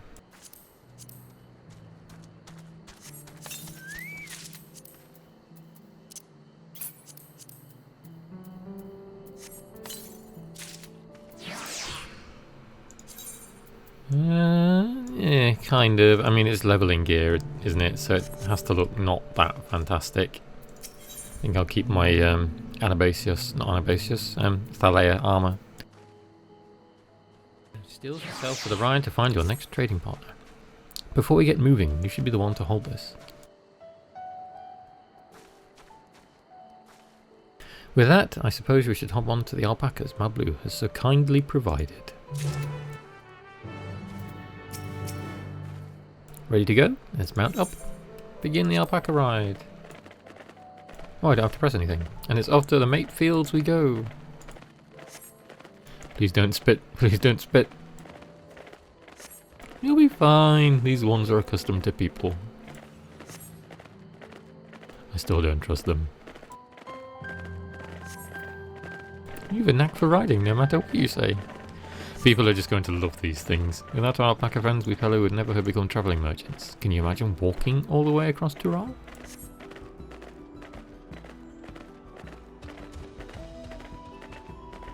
I swear that mountain is too tall to be real.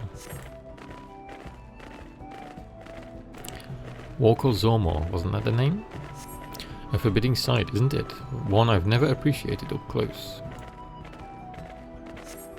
You have to take the long way around the cliffs to get there, to the highlands belonging to the Yokhoi, so it might be a while before we do get there then.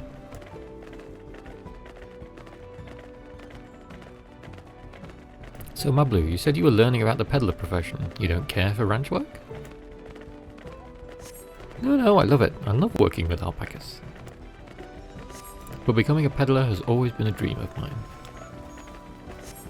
I'm just not sure I have the talent for it. If I can help you by buying the taming saddle though, then it'd be proof that I can do this after all. In that case, you'd best get ready to be a merchant. Look, we're almost there. Ah, Noto cactuars, yellow cactuars.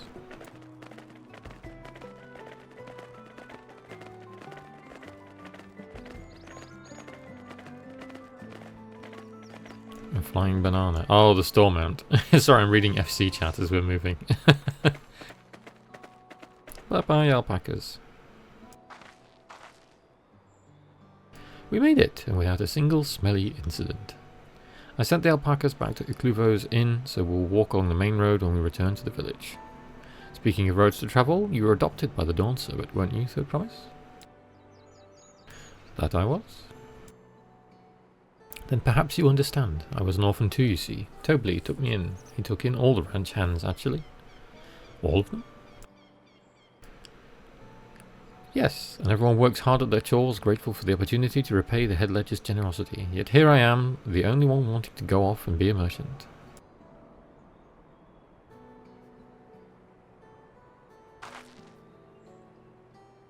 I'm sorry, I don't know why I'm telling you this. We need to keep trading things for your saddle if you have to prepare for the feat of gold. As it's mate harvesting season, they can't have too many quality hatchets. Add that to Wuklamat's way with people and we should have no trouble making a favourable deal. That's Miplu herself over there. Pass the hatchet to the Third Promise and let's get to bargaining.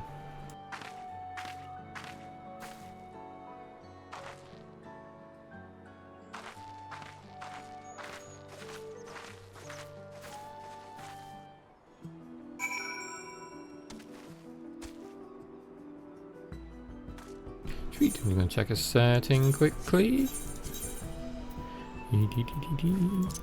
No, we're all good. Okie dokie. Miplu. What do I owe this honour? You know that little axe for me? Here we go.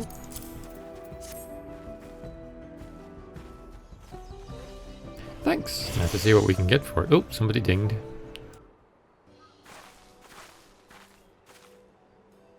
You're Miplu, the owner of these fields? I have a mind to trade if you're interested. Well, the Third Promise. I might be convinced to entertain a proposal. What do you have on offer? This hatchet, forged by a seasoned artisan, the razor edge of this exceptional tool will make light work of your crops. The quality is acceptable, I suppose. I offer you a large sack of mate leaves in exchange. A sack of mate leaves is valued at 1 pel in the thousands column, the same price as the hatchet. This deal would bring us no closer to the mezcal. If I may, Mistress Miplu, it's harvesting season, is it not? Does that demand the hatchets afford them a higher value? It is indeed the season, which is why I procured an ample batch of tools well in advance, so she already has them. Womp womp, we've missed the window for demand. In that case, we'll have to fall back on connections. Think of it this way, a generous deal here will put you in the Third Promise's good graces. Surely that's worthy of consideration? I do not wish to give offence, but I must tell you that I stand with the Second Promise. His innovations will improve every aspect of our lives, I believe, including farming, and I will no longer have need of hatchets.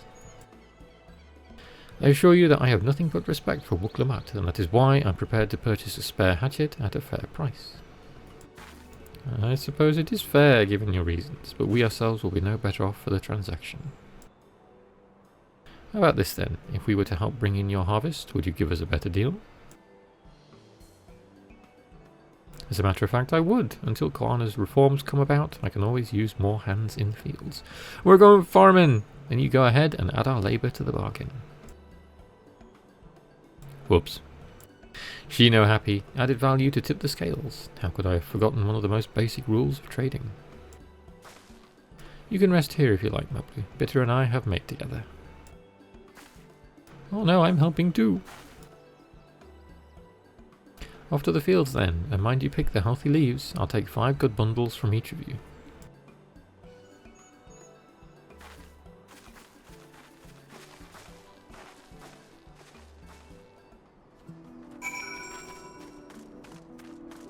Went into the fields. I love the alpaca cart, that's really cool. It's flirting. Interesting. Oh, there's a regalia. I'd forgotten I had my regalia. There's Maplu. Did you see how Wooklamat came to my rescue there? She really is good with people.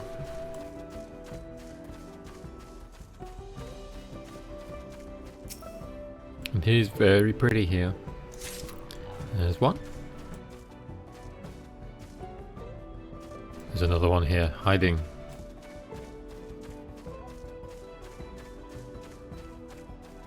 Am I being dumb? What have I missed? Yeah. I can see 3 over there. And a Wooklamat. Gorply. I recognise that name as well. I wasn't sure Miplu would bite, but it goes to show that you never know until you try.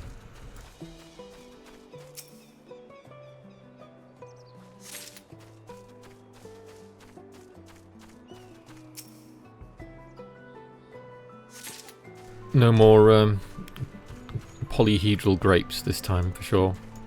We're literally pulling leaves off the trees, we're not gathering polygon fruit.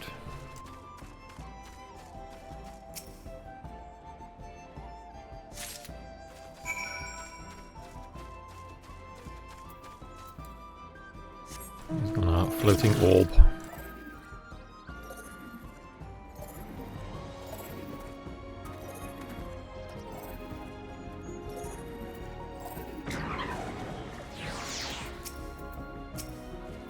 You brought me some leaves then. Verdant mate leaves. An acceptable harvest. We'll see how your companions fared before I make any decisions though.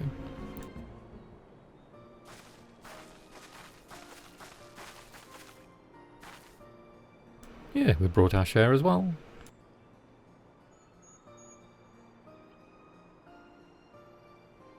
Thank you, Third Promise. This is more than enough to hold up your end of the bargain.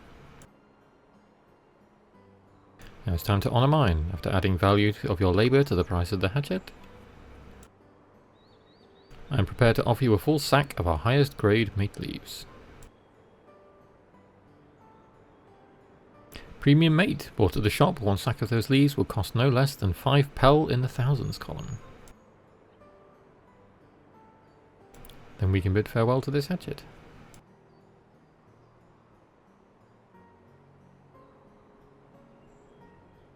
I'll give it a good home. Talk of the contest aside, I'm glad we could come to a mutually agreeable trade. As am I. All the best with the rest of your harvest.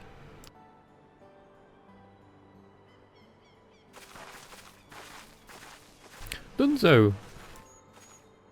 Where's the good trade thing again?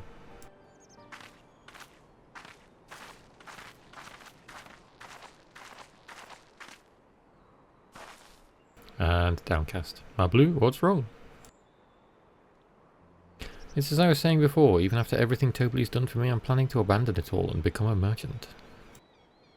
But then I needed your help after forgetting a basic rule of trade. How can I expect Tobli to accept my decision then? Have you mentioned your plans, believe? So you intend to give up then? Let's go with the fairer option. Not exactly. I wanted to prove I could succeed as a peddler before I declared my intentions. I seek to follow in my father's footsteps, but not because he expects it of me. I want to preserve Tural's peace, and becoming Dawn's servant happens to be the best way to do it. You should live a life of your own choosing, and I wouldn't be surprised if Tobli held the same opinion, so talk to him. You're right, it's better to find out for sure than worry over what he might say. Thank you for the advice. Ah, Femro grin. But first, we have a saddle to buy. I want that success under my belt, so I can be sure of my decision. What's next then? We try to trade our tea leaves for something halfway to 10,000 pel? No, we weren't halfway. My maths is terrible. No, I think we're close enough now. I say we go straight for the premium mezcal. Bargain our way into double the value, eh? Think you can do it? Trust me, I will make this trade work. I admire your third promise. That you're holding your own against such strong competition for the throne is inspiring. I'm really holding my own against Kalana and Zoralja.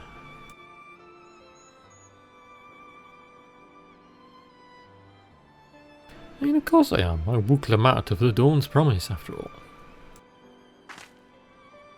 Concern. Quest complete. Where's the trade thing? There it is.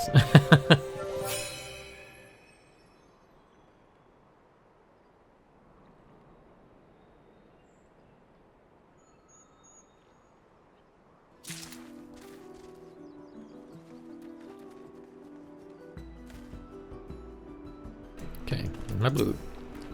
I've never been one to take it slow. Once I have a goal in mind, it's full speed ahead. That's who I am. Uklamat has an eye on a jug of premium mezcal. Before we go, let me give you these mate leaves. I don't need to risk proving Erenville's point. Ready then? Our next stop is the Mezcal Distillery. Alcohol!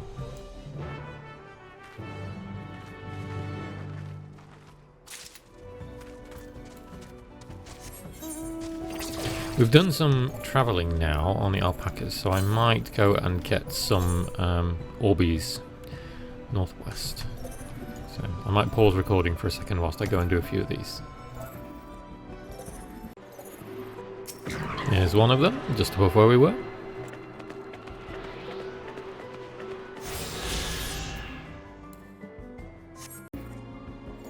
And here's another one, overlooking the cliff. A new area I haven't been to yet. More alpacas. And here's our next Orby. It's hidden in this little nook down here.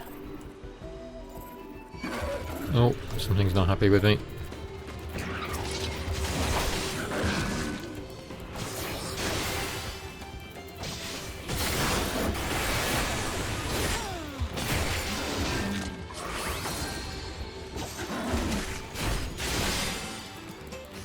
Okay, we have a new combo.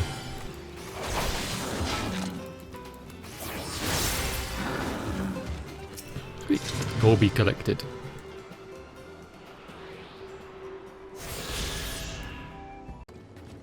Okay, back at the Aetheryte. Oof, the smell of mezcal is overpowering. The fumes alone are making me dizzy. We want to speak with a man by the name of Gobly. Even among his fellow distillers, he's regarded as a master of the craft. Wasn't he at the harvesting place? He knows the value of his product, so if we're to convince him to trade for twice what the leaves are worth, we're going to need targeted information. That means asking around and taking in the gossip. If you could talk to people here in the distillery bitter, perhaps Kuklamark could do the same at the village entrance. Meanwhile, I'll head to the north side and see what I can learn. Nodders.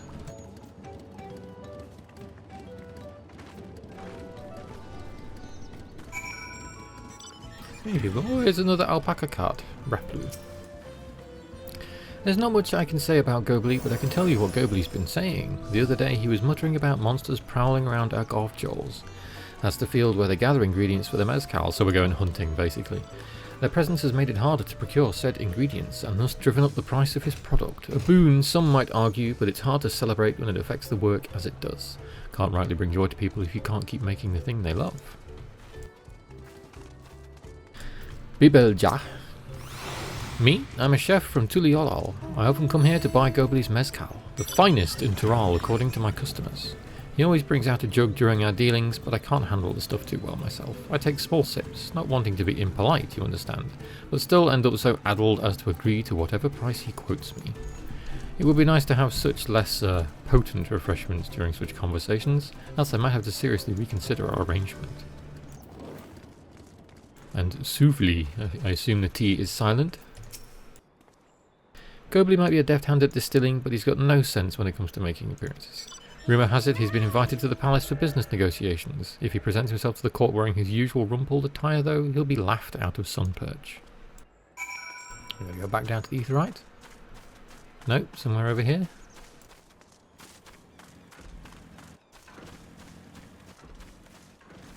Oh, our blue's hiding behind the giant cactus. So, what did you find out? There's monsters and we have to go kill them because we're playing Final Fantasy. Oh, we can make use of all those tidbits. The deal is as good as sealed. As for me, I found out where Gobli is working. There's a millstone at the top of the slope behind the distillery. You go on ahead and I'll bring Wuklamat.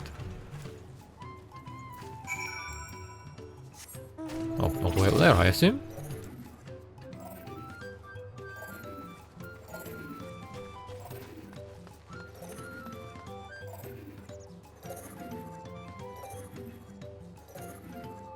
Gobli.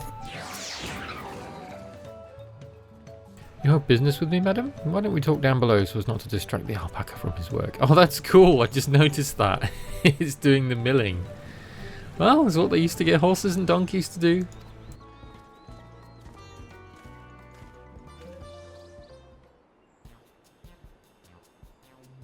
We're going to see a drunk Wuklamat in this cutscene, I wonder.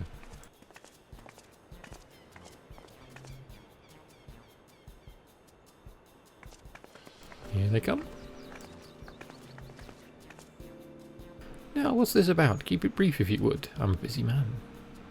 We're in the market for a 3-year-old jug of premium mezcal, assuming you have any on hand, that is.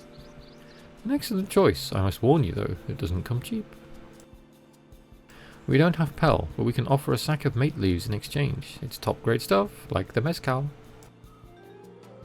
No deal, mate leaves are all well and good, but I don't have any use for them. F. No deal? Just like that? Still, I'd hate to send you away empty-handed. Why don't we just sit and chat a while over a cup of mezcal? It's going to get you drunk.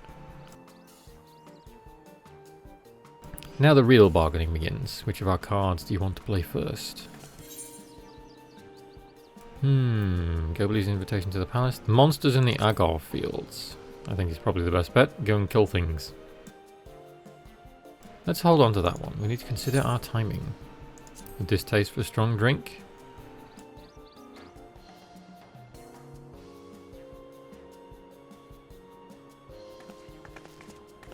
I appreciate your hospitality, but I'm afraid I can't hold my drink. I've heard one of your regular customers, a Hobiku chef even, is the same.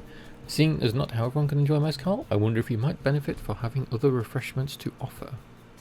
Something like mate tea, for instance, and brewed from the finest leaves, of course. Swindling.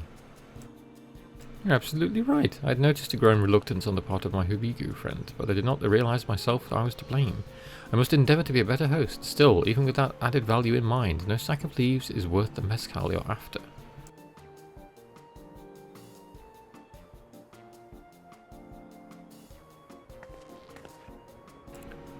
Shall we offer to call the monsters offering them trouble? Not yet, apparently. Not yet. We'll keep that card up our sleeve until we need it. Oh, that grin. As I expect you're aware, the rite of secession is currently taking place. That's why the third promise has graced us with her presence.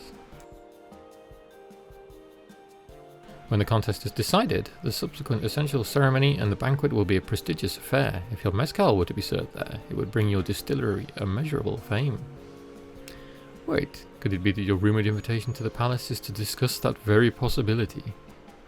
As a matter of fact, yes, I must admit, I'm still reeling from the abruptness of it all. It would be a great honour and opportunity if I can secure the deal. Well, I should think that your exceptional mezcal would speak for itself. That said, there's no such thing as being too prepared, and first impressions last. You'll want to be wearing your very best when you walk into Volok Shunsha. These names. It would be such a shame to miss this chance of a lifetime simply for want of proper garments. Here, make them out of these tea leaves. That it would. Are you saying you have garments to offer? Something ideal for court? We have no garments on hand, but we can provide you with the next best thing, an introduction to a weaver. His name is Bolnok, and his works are highly regarded in Tuliolal. Connections. As a supporter of Wuklamat and a keen observer of palace politics, he will doubtless be happy to guide you in a selection of an outfit to fit this golden occasion. It is certainly a tempting proposal, of one of which I should like to take full advantage, but the scales still aren't quite balancing. Fine, let us go and kill things. Do it now. We have weapons, and we are not afraid to use them. Say, weren't there monsters running amok in Agarth Jaws? That's a problem we could easily solve for you. Truly, I will be most grateful for your immediate assistance. I will resign to hiring sellswords to clear them out. Factoring in that saved expense and an introduction to a trusted weaver, this is shaping up to be a sound bargain. You have a deal.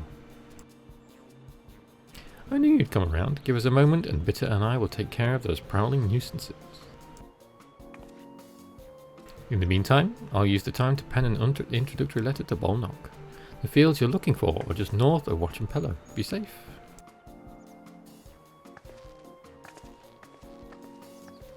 Time to go and hit things.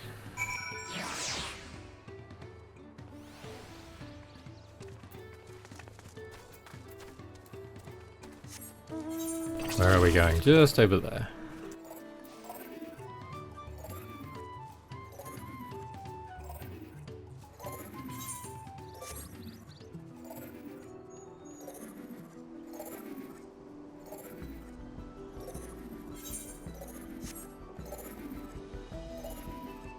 Oh, she would be up on the path. I thought she wasn't.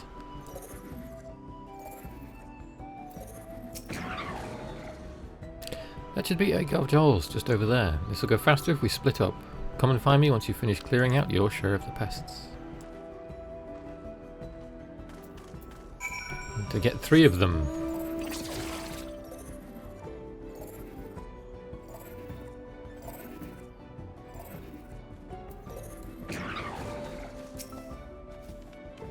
Surveying.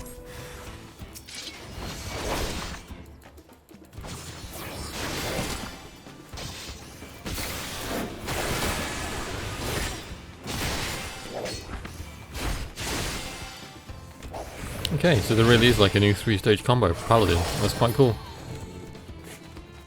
That one? Yep.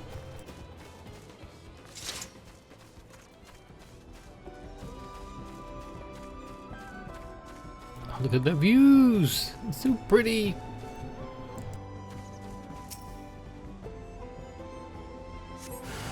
Nope.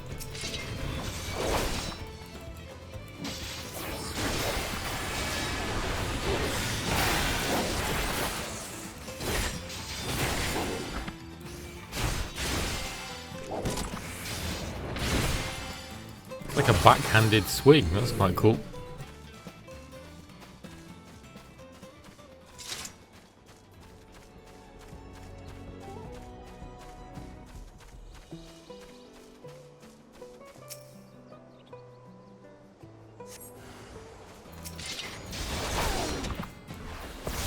I'll change any of the rescue art abilities.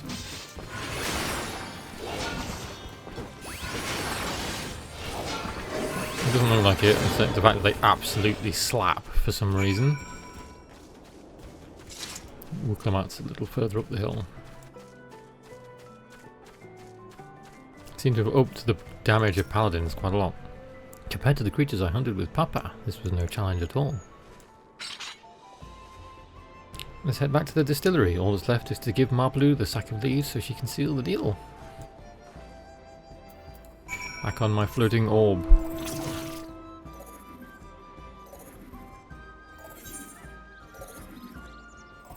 It's still only like half the zone though, it's crazy. A giant mountain in the distance. I do love the combat music. It's not quite the same fetching sound as Endwalker's, but it's still very cool. Like the Spanish flamenco, very FF9 sounding. The Skywatcher for the weather. Those monsters were no trouble for you, it seems. Now, if I could just have the sack of leaves.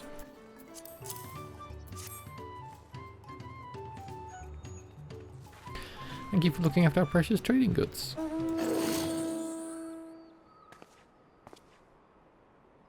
Your monster problem has been resolved, Master Gobley. Here are the make leaves and a written introduction to Bolnock, as agreed.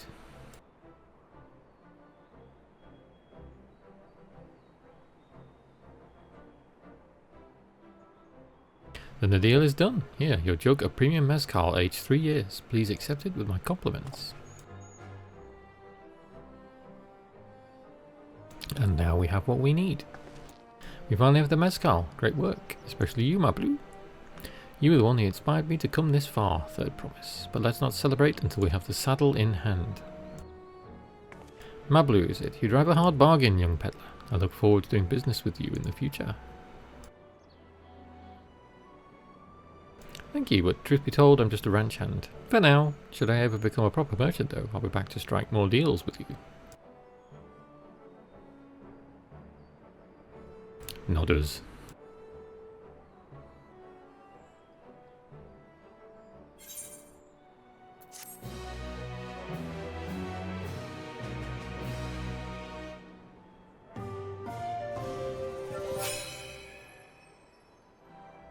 Success!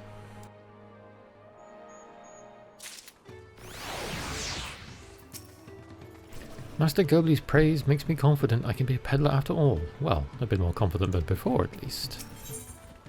Ooh, we get dies, because of course we have the new die system, which I haven't even looked at yet, which is crazy. Even at the palace, I don't think I've held a 10,000 pel jug of anything before. My hands won't stop shaking. Here, you'd better hold on to it until we get to the saddle maker. Aha, can you imagine if we dropped it and had to start all over again? Luckily, Havli's place is not far. We just need to head across the plaza. I'm gonna drop it, aren't we? What is that weapon?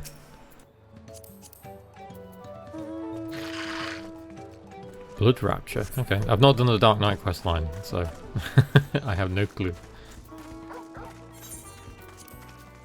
Can we do this? We can. Die 1. Oh, we can only do 1 die. I assume it's because of the new system. It has to be new armor, which makes sense.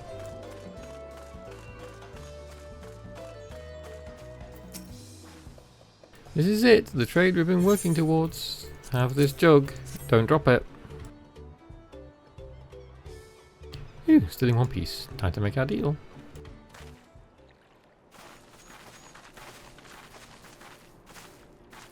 Get your tools ready, saddler. We bought your precious mezcal.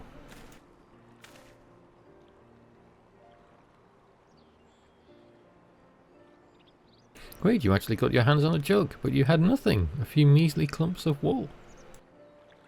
What we had was an aspiring trader with a gift for negotiation.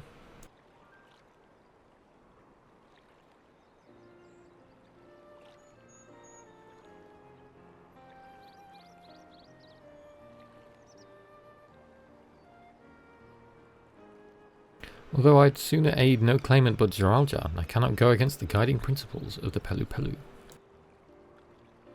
The trade is a fair one. I will craft your saddle, third promise. Great! Stay and wait if you like. I have all the requisite materials, so this won't take long.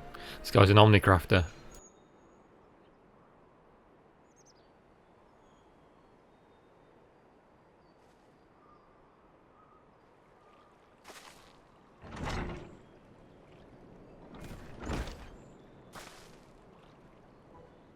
Your commission is ready. Catching a wild alpaca is never a simple affair, but you'll have an easier time of it with one of my saddles.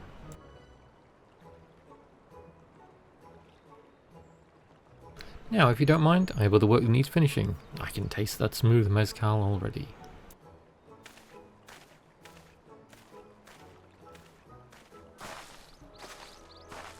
Excited Femro. We did it. The saddle is ours. And to think we started out with only a 100 pel basket of alpaca wool. Mablu, you're going to be an incredible merchant. Thank you. It makes me so glad to hear you say that, third promise. We got what we came for, so let's return to the ranch. The others will be waiting. Feet. Oh, taming saddle.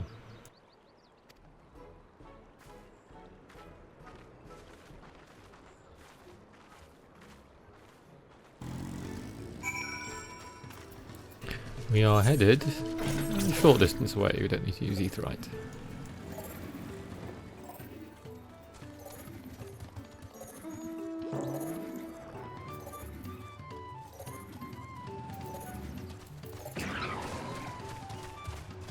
There's the twins. Aaronville. You've been away for some time. I assume trading was productive. I made the mistake of startling one and caught a gob of spittle for my trouble. I'm beginning to understand Wuglamat's aversion to the animals. Trial. Tobli and Aaronvel have been teaching us how to care for alpacas. One gentle girl ate the feed straight from my hand.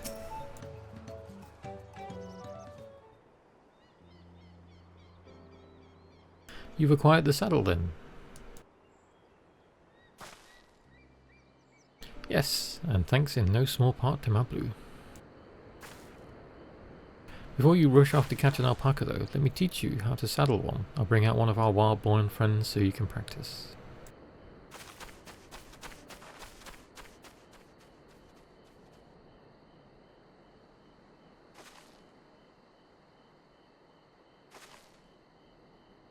I know, this is something I need to learn.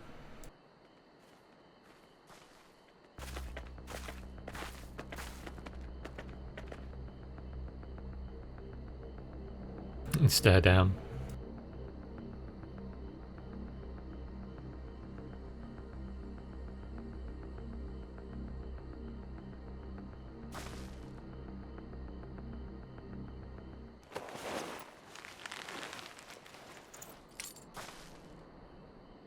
Great sunken gods, I did it.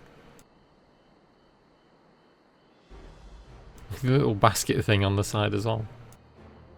He hardly seemed bothered, much less inclined to spit, as if he was completely accepting of Wuglamat's touch.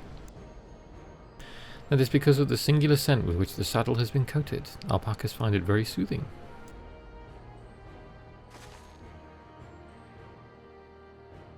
And...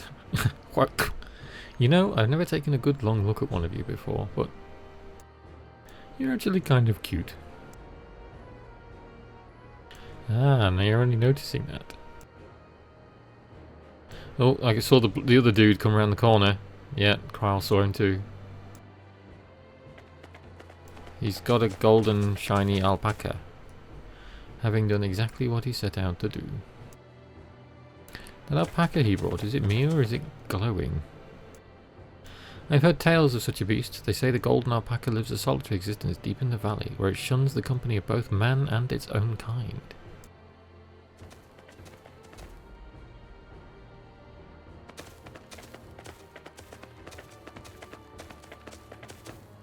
How did he manage to snare a prize like that? A beast knows its betters. Faced with overwhelming strength, it will yield rather than risk death. An apt illustration of how greatly the power of the first promise exceeds yours, Wuglamat. Strength alone won't win him our father's throne. I'll be the one to find the golden city, and then Tural can remain at peace. An everlasting desire for peace can only be forged in the fires of war. To unite as one, the people must be taught. They must suffer the horror and the hopelessness firsthand. No, that's not a good way of doing it. Exhaustion from prolonged conflict. The wages of war's merciless nature.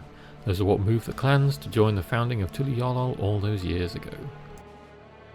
Consider the younger generation of this village. Since birth have they basked in unbroken harmony, and behold, they regard war not as tragedy, but opportunity. Thus does the resilient son seek to provide education. He offers much needed lessons in the realities of conquest and a renewed appreciation for peacetime. 'Tis true that war's misery breeds a longing for peace. But I've seen with my own eyes what becomes of an empire forged through the violence you propose, the rebellions it spawned and the ruins it left behind. The Garlean Empire was a congregation of simpletons. Ooh, strong words. The oppressed fought back against their oppressors, as well they should. Men are not beasts, only a fool would seek to rule over all with the threat of force alone. That is why Galulja did not elevate the Mamulja, why he treated all clans with equal respect. However, dun dun, The first promise has his gaze fixed upon more than distant horizons. He would unite not only Tuliolol, but the star in its entirety. What? Why? I need not explain myself to you.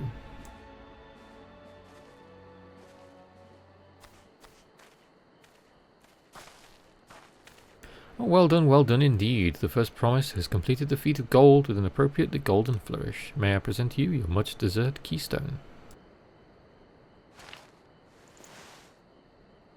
Forbidden candy. Not even a word of thanks. He's just gone. He's always been like that, never sharing his innermost thoughts with me or even with Koana. It's like we're not even family.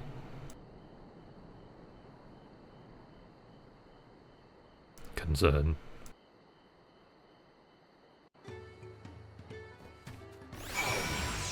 Not blue.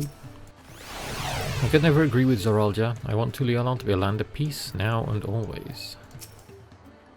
A golden alpaca in the flesh, like the golden city. I thought them a children's tale. What kind of idiot thinks the world can be united with war? Even most Garleans have since realized that their conquests were a mistake. Trials deep in thought. Zoralja is willing to go to war for his twisted vision of peace. But should he achieve this peace, then what? That's a good point, actually. So much of our star has begun to embrace reconciliation and rebuild, and this would-be warlord would thrust us all back into turmoil. We cannot allow it to happen. I'll ponder Zoralja and his mysteries later. Right now, I need to think about finishing the feat of gold.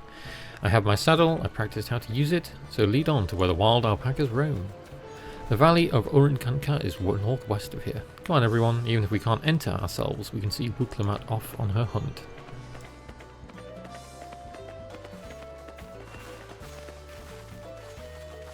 I'm going riding. Ooh, it's a bit of a ride.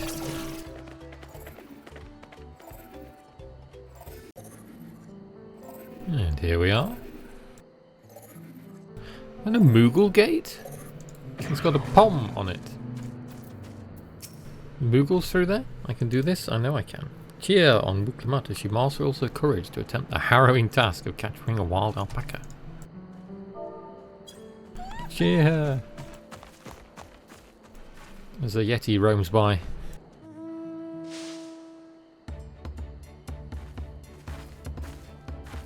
Good luck there, Promise! Thanks. I'll need it. Truth be told, still not sure about alpacas. I'd rather not go near one if I can help it. But if I'm to rule this nation, then I'll need to learn how to live with them. Tural is their home too. Notice. Right. I'm off.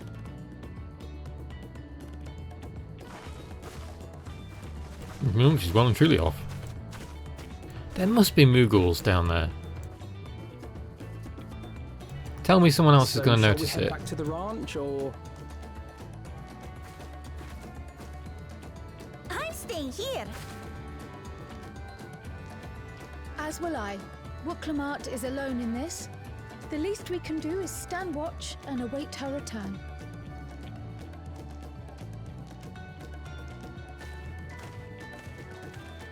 Erevel, meanwhile. Oh, is he making a campfire? It may be a while yet. Help me pitch the tent. This is the camp scene.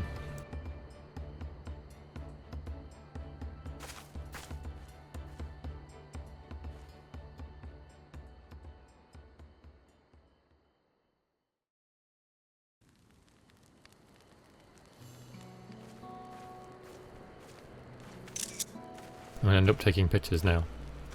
Trust a gleaner to come prepared for anything. I like how she's laying down. Gleaner. someone whose job it is to travel the world and procure uncommon things for their employers.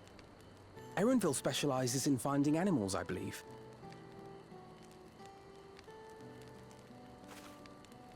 But aren't you a Shaitana from Shaktural? Why did you cross the salt? Some backstory from Erenvel now. When I was much younger, the thought of leaving Tural never even occurred to me. But then, some years ago, my mentor tasked me with a difficult hunt. Something I could never find, she said, so long as I clung to the familiar. She suggested that I leave home, leave Tural, and join the Gleaners of Charlian. So someone sent him away. As one of their number, I could experience the world, immerse myself in myriad cultures and customs, see the many faces of nature. And once I had learned what is truly important, I would find that which I seek. My younger self took those words to heart, and off I went to become a gleaner. Her words alone moved you to leave behind everything you'd ever known? You must have great respect for your mentor. As it happens, gleaner work was much to my liking, and I all but forgot why I had pursued it in the first place. Yet, events conspired to put me back on the trail I'd abandoned. Wait, are you saying you were tasked with finding the City of Gold? I was. And though my hunt is now entangled with the right of succession, I mean to see it through. Well then, I understand completely. We all have our reasons for seeking the Golden City. Which is all the more reason for us to work together. Just so. The moon! You've been there. Fire's gone. 'Tis morning. She should have been back by now. What if something's happened to her? We need to tell Tobli and arrange a search party. Wait. Do you hear that? She's bringing like a herd of them back or something like that, isn't she? Oh, she's riding one.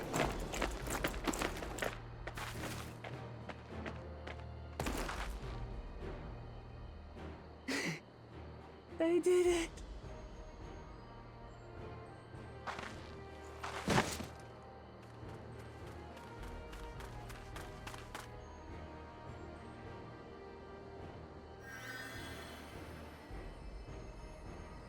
You're utterly spent, and small wonder.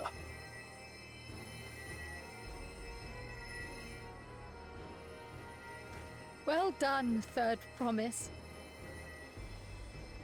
The ranch isn't going anywhere. Take a rest in the tent.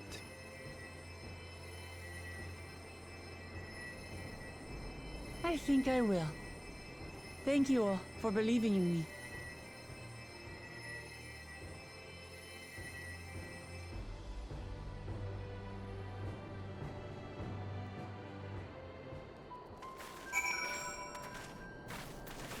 My retainer bought me a cannon. What? Oh. Okay, let's talk to people. Oh, the people with the ultimate weapons around me is such a taunt. Alphano is quick to lend a hand with dismantling the tent. Is this to be his new obsession now that he's mastered collecting firewood? We were out here for quite some time, but I'm glad Wuklemat was able to catch our alpaca, and Erevel choosing to share his story with us was a welcome surprise. Thanks to Alphano and his healing hands, I can actually stand again, maybe even walk. I spoke too much. If Wuklemat is up to it, we should be heading back to Tuli. He's still very sheltered, isn't he? Wuklemat had no serious injuries to speak of. However, she had clearly been pushed to the very limits of her endurance by an alpaca.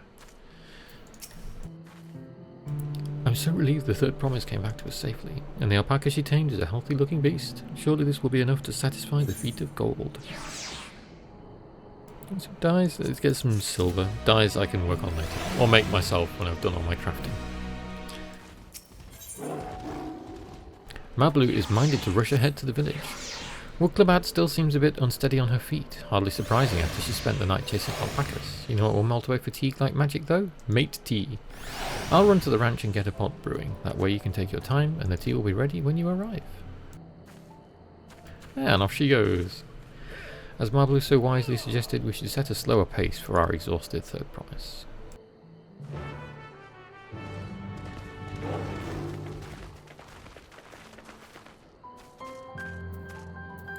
I can do my orb.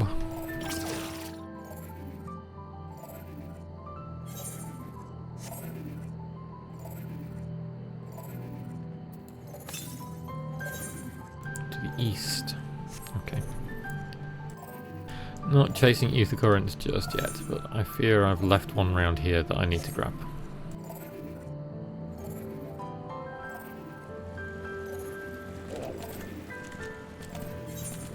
They're discussing ether currents in the FC chat, and I'm of the same mind in that I haven't seen any rewards yet, nor have I seen any blue quests, but I'm not sure if the blue quests pop up after you finish the zone, so we'll see.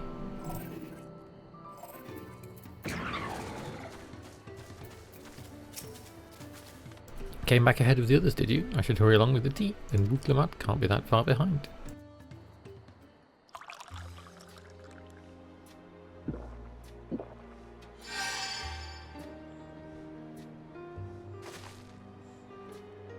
The tea is magical. I feel better already. I see you've become more comfortable around our fuzzy friends. Watching this one taught me a lot about alpacas. What grasses and fruits they eat, what sounds they react to, their adorable little quirks. I guess I've grown kind of fond of them. And here's our ranch hand. Welcome back, third promise. Accomplished the feat of gold, have you?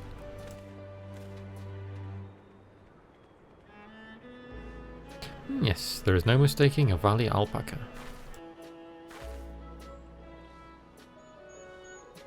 I commend you on your success. Well done. We did it!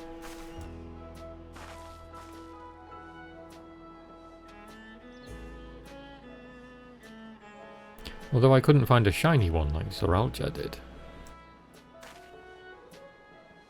I'd be surprised if you had. Golden alpacas are born but once every few decades. They are elusive, solitary creatures that are rarely seen, much less captured, thanks to their innate physical and magical gifts. Only a single other person is known to have caught one before, that being Galul Jaja himself.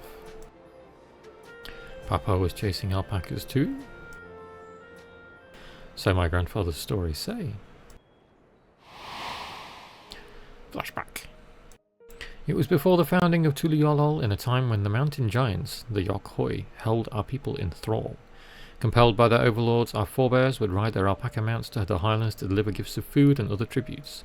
Those were wretched days, to hear grandfather tell it. Then along came the young Galul Jaja, yet unburdened by the mantle of Dawn Servant.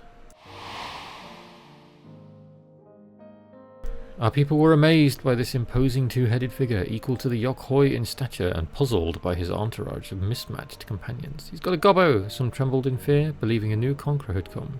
Yet Galul Jaja showed no such inclinations. He sat and spoke with us, sipping from the cups of mate tea we offered him, and grew sombre when he learned of our plight.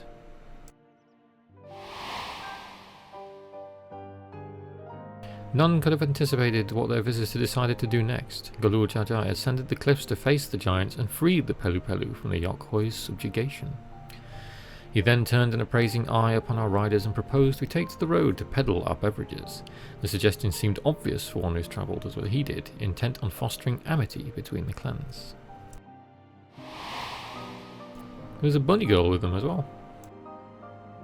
So it was that a few words from Galul Jaja transformed us into a clan of itinerant merchants. I've never heard the bond Papa forged with the Pelu Pelu spoken of in that way before. The saga is not so detailed. Then you may not know that Galul Jaja sought a sure-footed guide for his trek up into the highlands. Thus did he capture a golden alpaca. So both my brother and my father caught the rarest of creatures, while an ordinary one was the best I could manage. The feat required no more than that, third promise, and you brought back a perfectly wonderful beast. Mablu's right. You're a perfectly wonderful beast. If anyone's ordinary, it's me.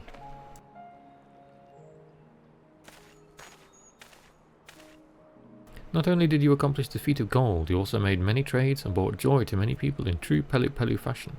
I sorely doubt your sibling could have achieved the same result. You should be proud of the accomplishments which earned you your keystone. Off he trots. Forbidden candy.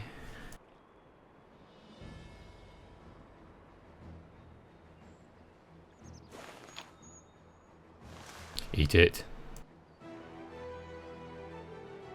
So this is what they look like.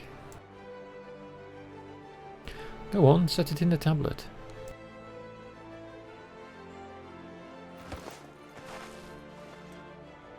Eat it. Oh.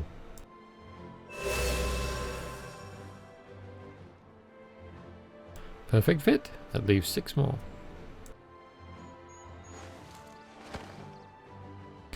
You're well on your way, third promise. We'd have been lost without you, Mablu. Thanks to you, I learned so much about the Pelu people and your customs.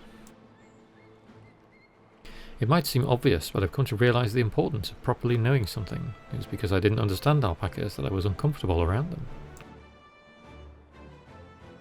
I'm thankful to you as well, Wolfclomat. You've given me the courage to say what I wasn't sure I could ever say.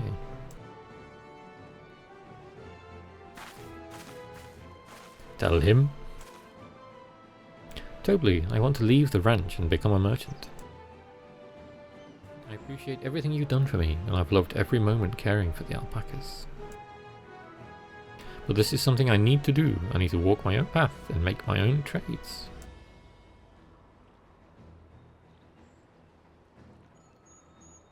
As your parent, allow me to say one thing. I've always tried to give my wards lives filled with as much happiness as I could provide, yet never once have I wanted that to be the only happiness you knew. You have my blessing to walk any path you choose, Mablu. It gladdens me to hear you found a calling you wish to pursue with such passion. You will make an exceptional peddler, I'm sure of it.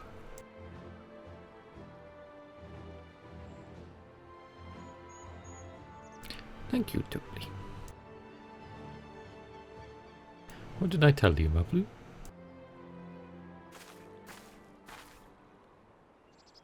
Nodders, there's one last thing I can help you with, third promise. You need to find the Golden City, right? That's the end goal. Then I suggest you talk to the Okhoi.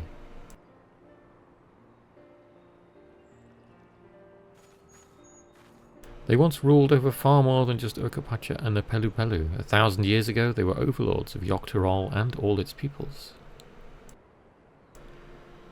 During that era, the Pelu Pelu were commanded to search for a city of gold.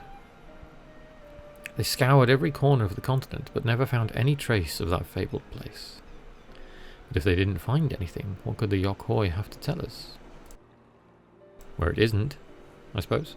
They may not have found it, but the fact that they thought to look for it at all makes me curious. Perhaps their value into delving how the legend originated.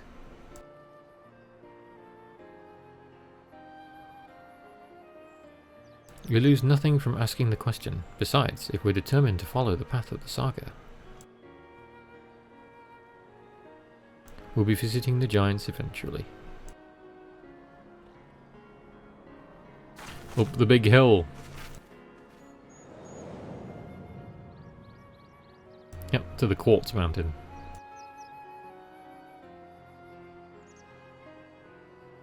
Oh, Kryl, I have a question I've been meaning to ask, and since we finished with that feat, where did you acquire that earring? My earring? Do you recognize it? Yes, pieces like it first became fashionable in Yogg-Tirol around 20 years ago. Since then, it's become common to wear one as a charm for safe travel. 20 years ago, right about the time my grandfather made his journey, yet the Dawn Servant implied the earring was connected to the Golden City in some way. Surely there was more to its significance than simple fashion. If you want to know how it first came to be crafted, I could try to find out. Seeing as it's a regular seller by many merchants, I'm curious to learn about it myself. I would appreciate that very much. Thank you. Jumping feet first into peddler business, eh, Mablu?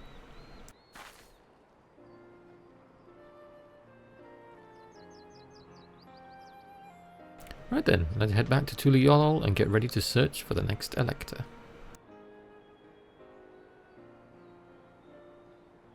Farewell for now, and thanks for all your help. I will become Dawn Servant, so make sure you set aside your best mezcal for the occasion.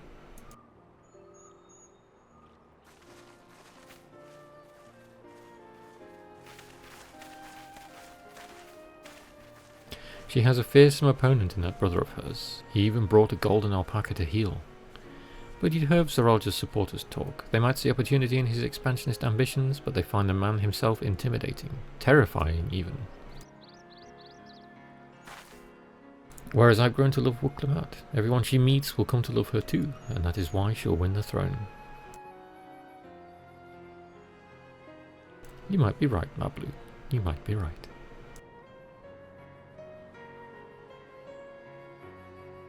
I could be wrong about the Mughals. There's Poms on top of those gates here. So I just thought there was Mughals there. I saw Poms and thought Mughals. I'm assuming too much.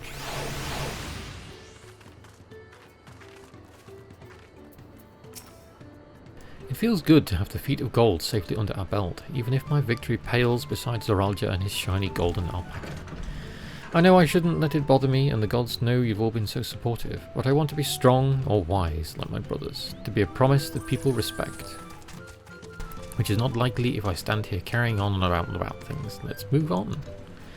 Back to Zabalyatai with us. The contest has hardly begun. She wants food. That's the food place, isn't it? And thus we're going to the city again, aren't we? Back to Tuliyollal. Yep. Cool. So that will be the first zone, or at least this part of it, done. Let's see if there's an ether current I can get. To the south. So down there somewhere. I may go get that, and then we'll head back. Oh, blue quests! So these are going to be the ones for the ether currents. I may do those in a moment then. We shall see.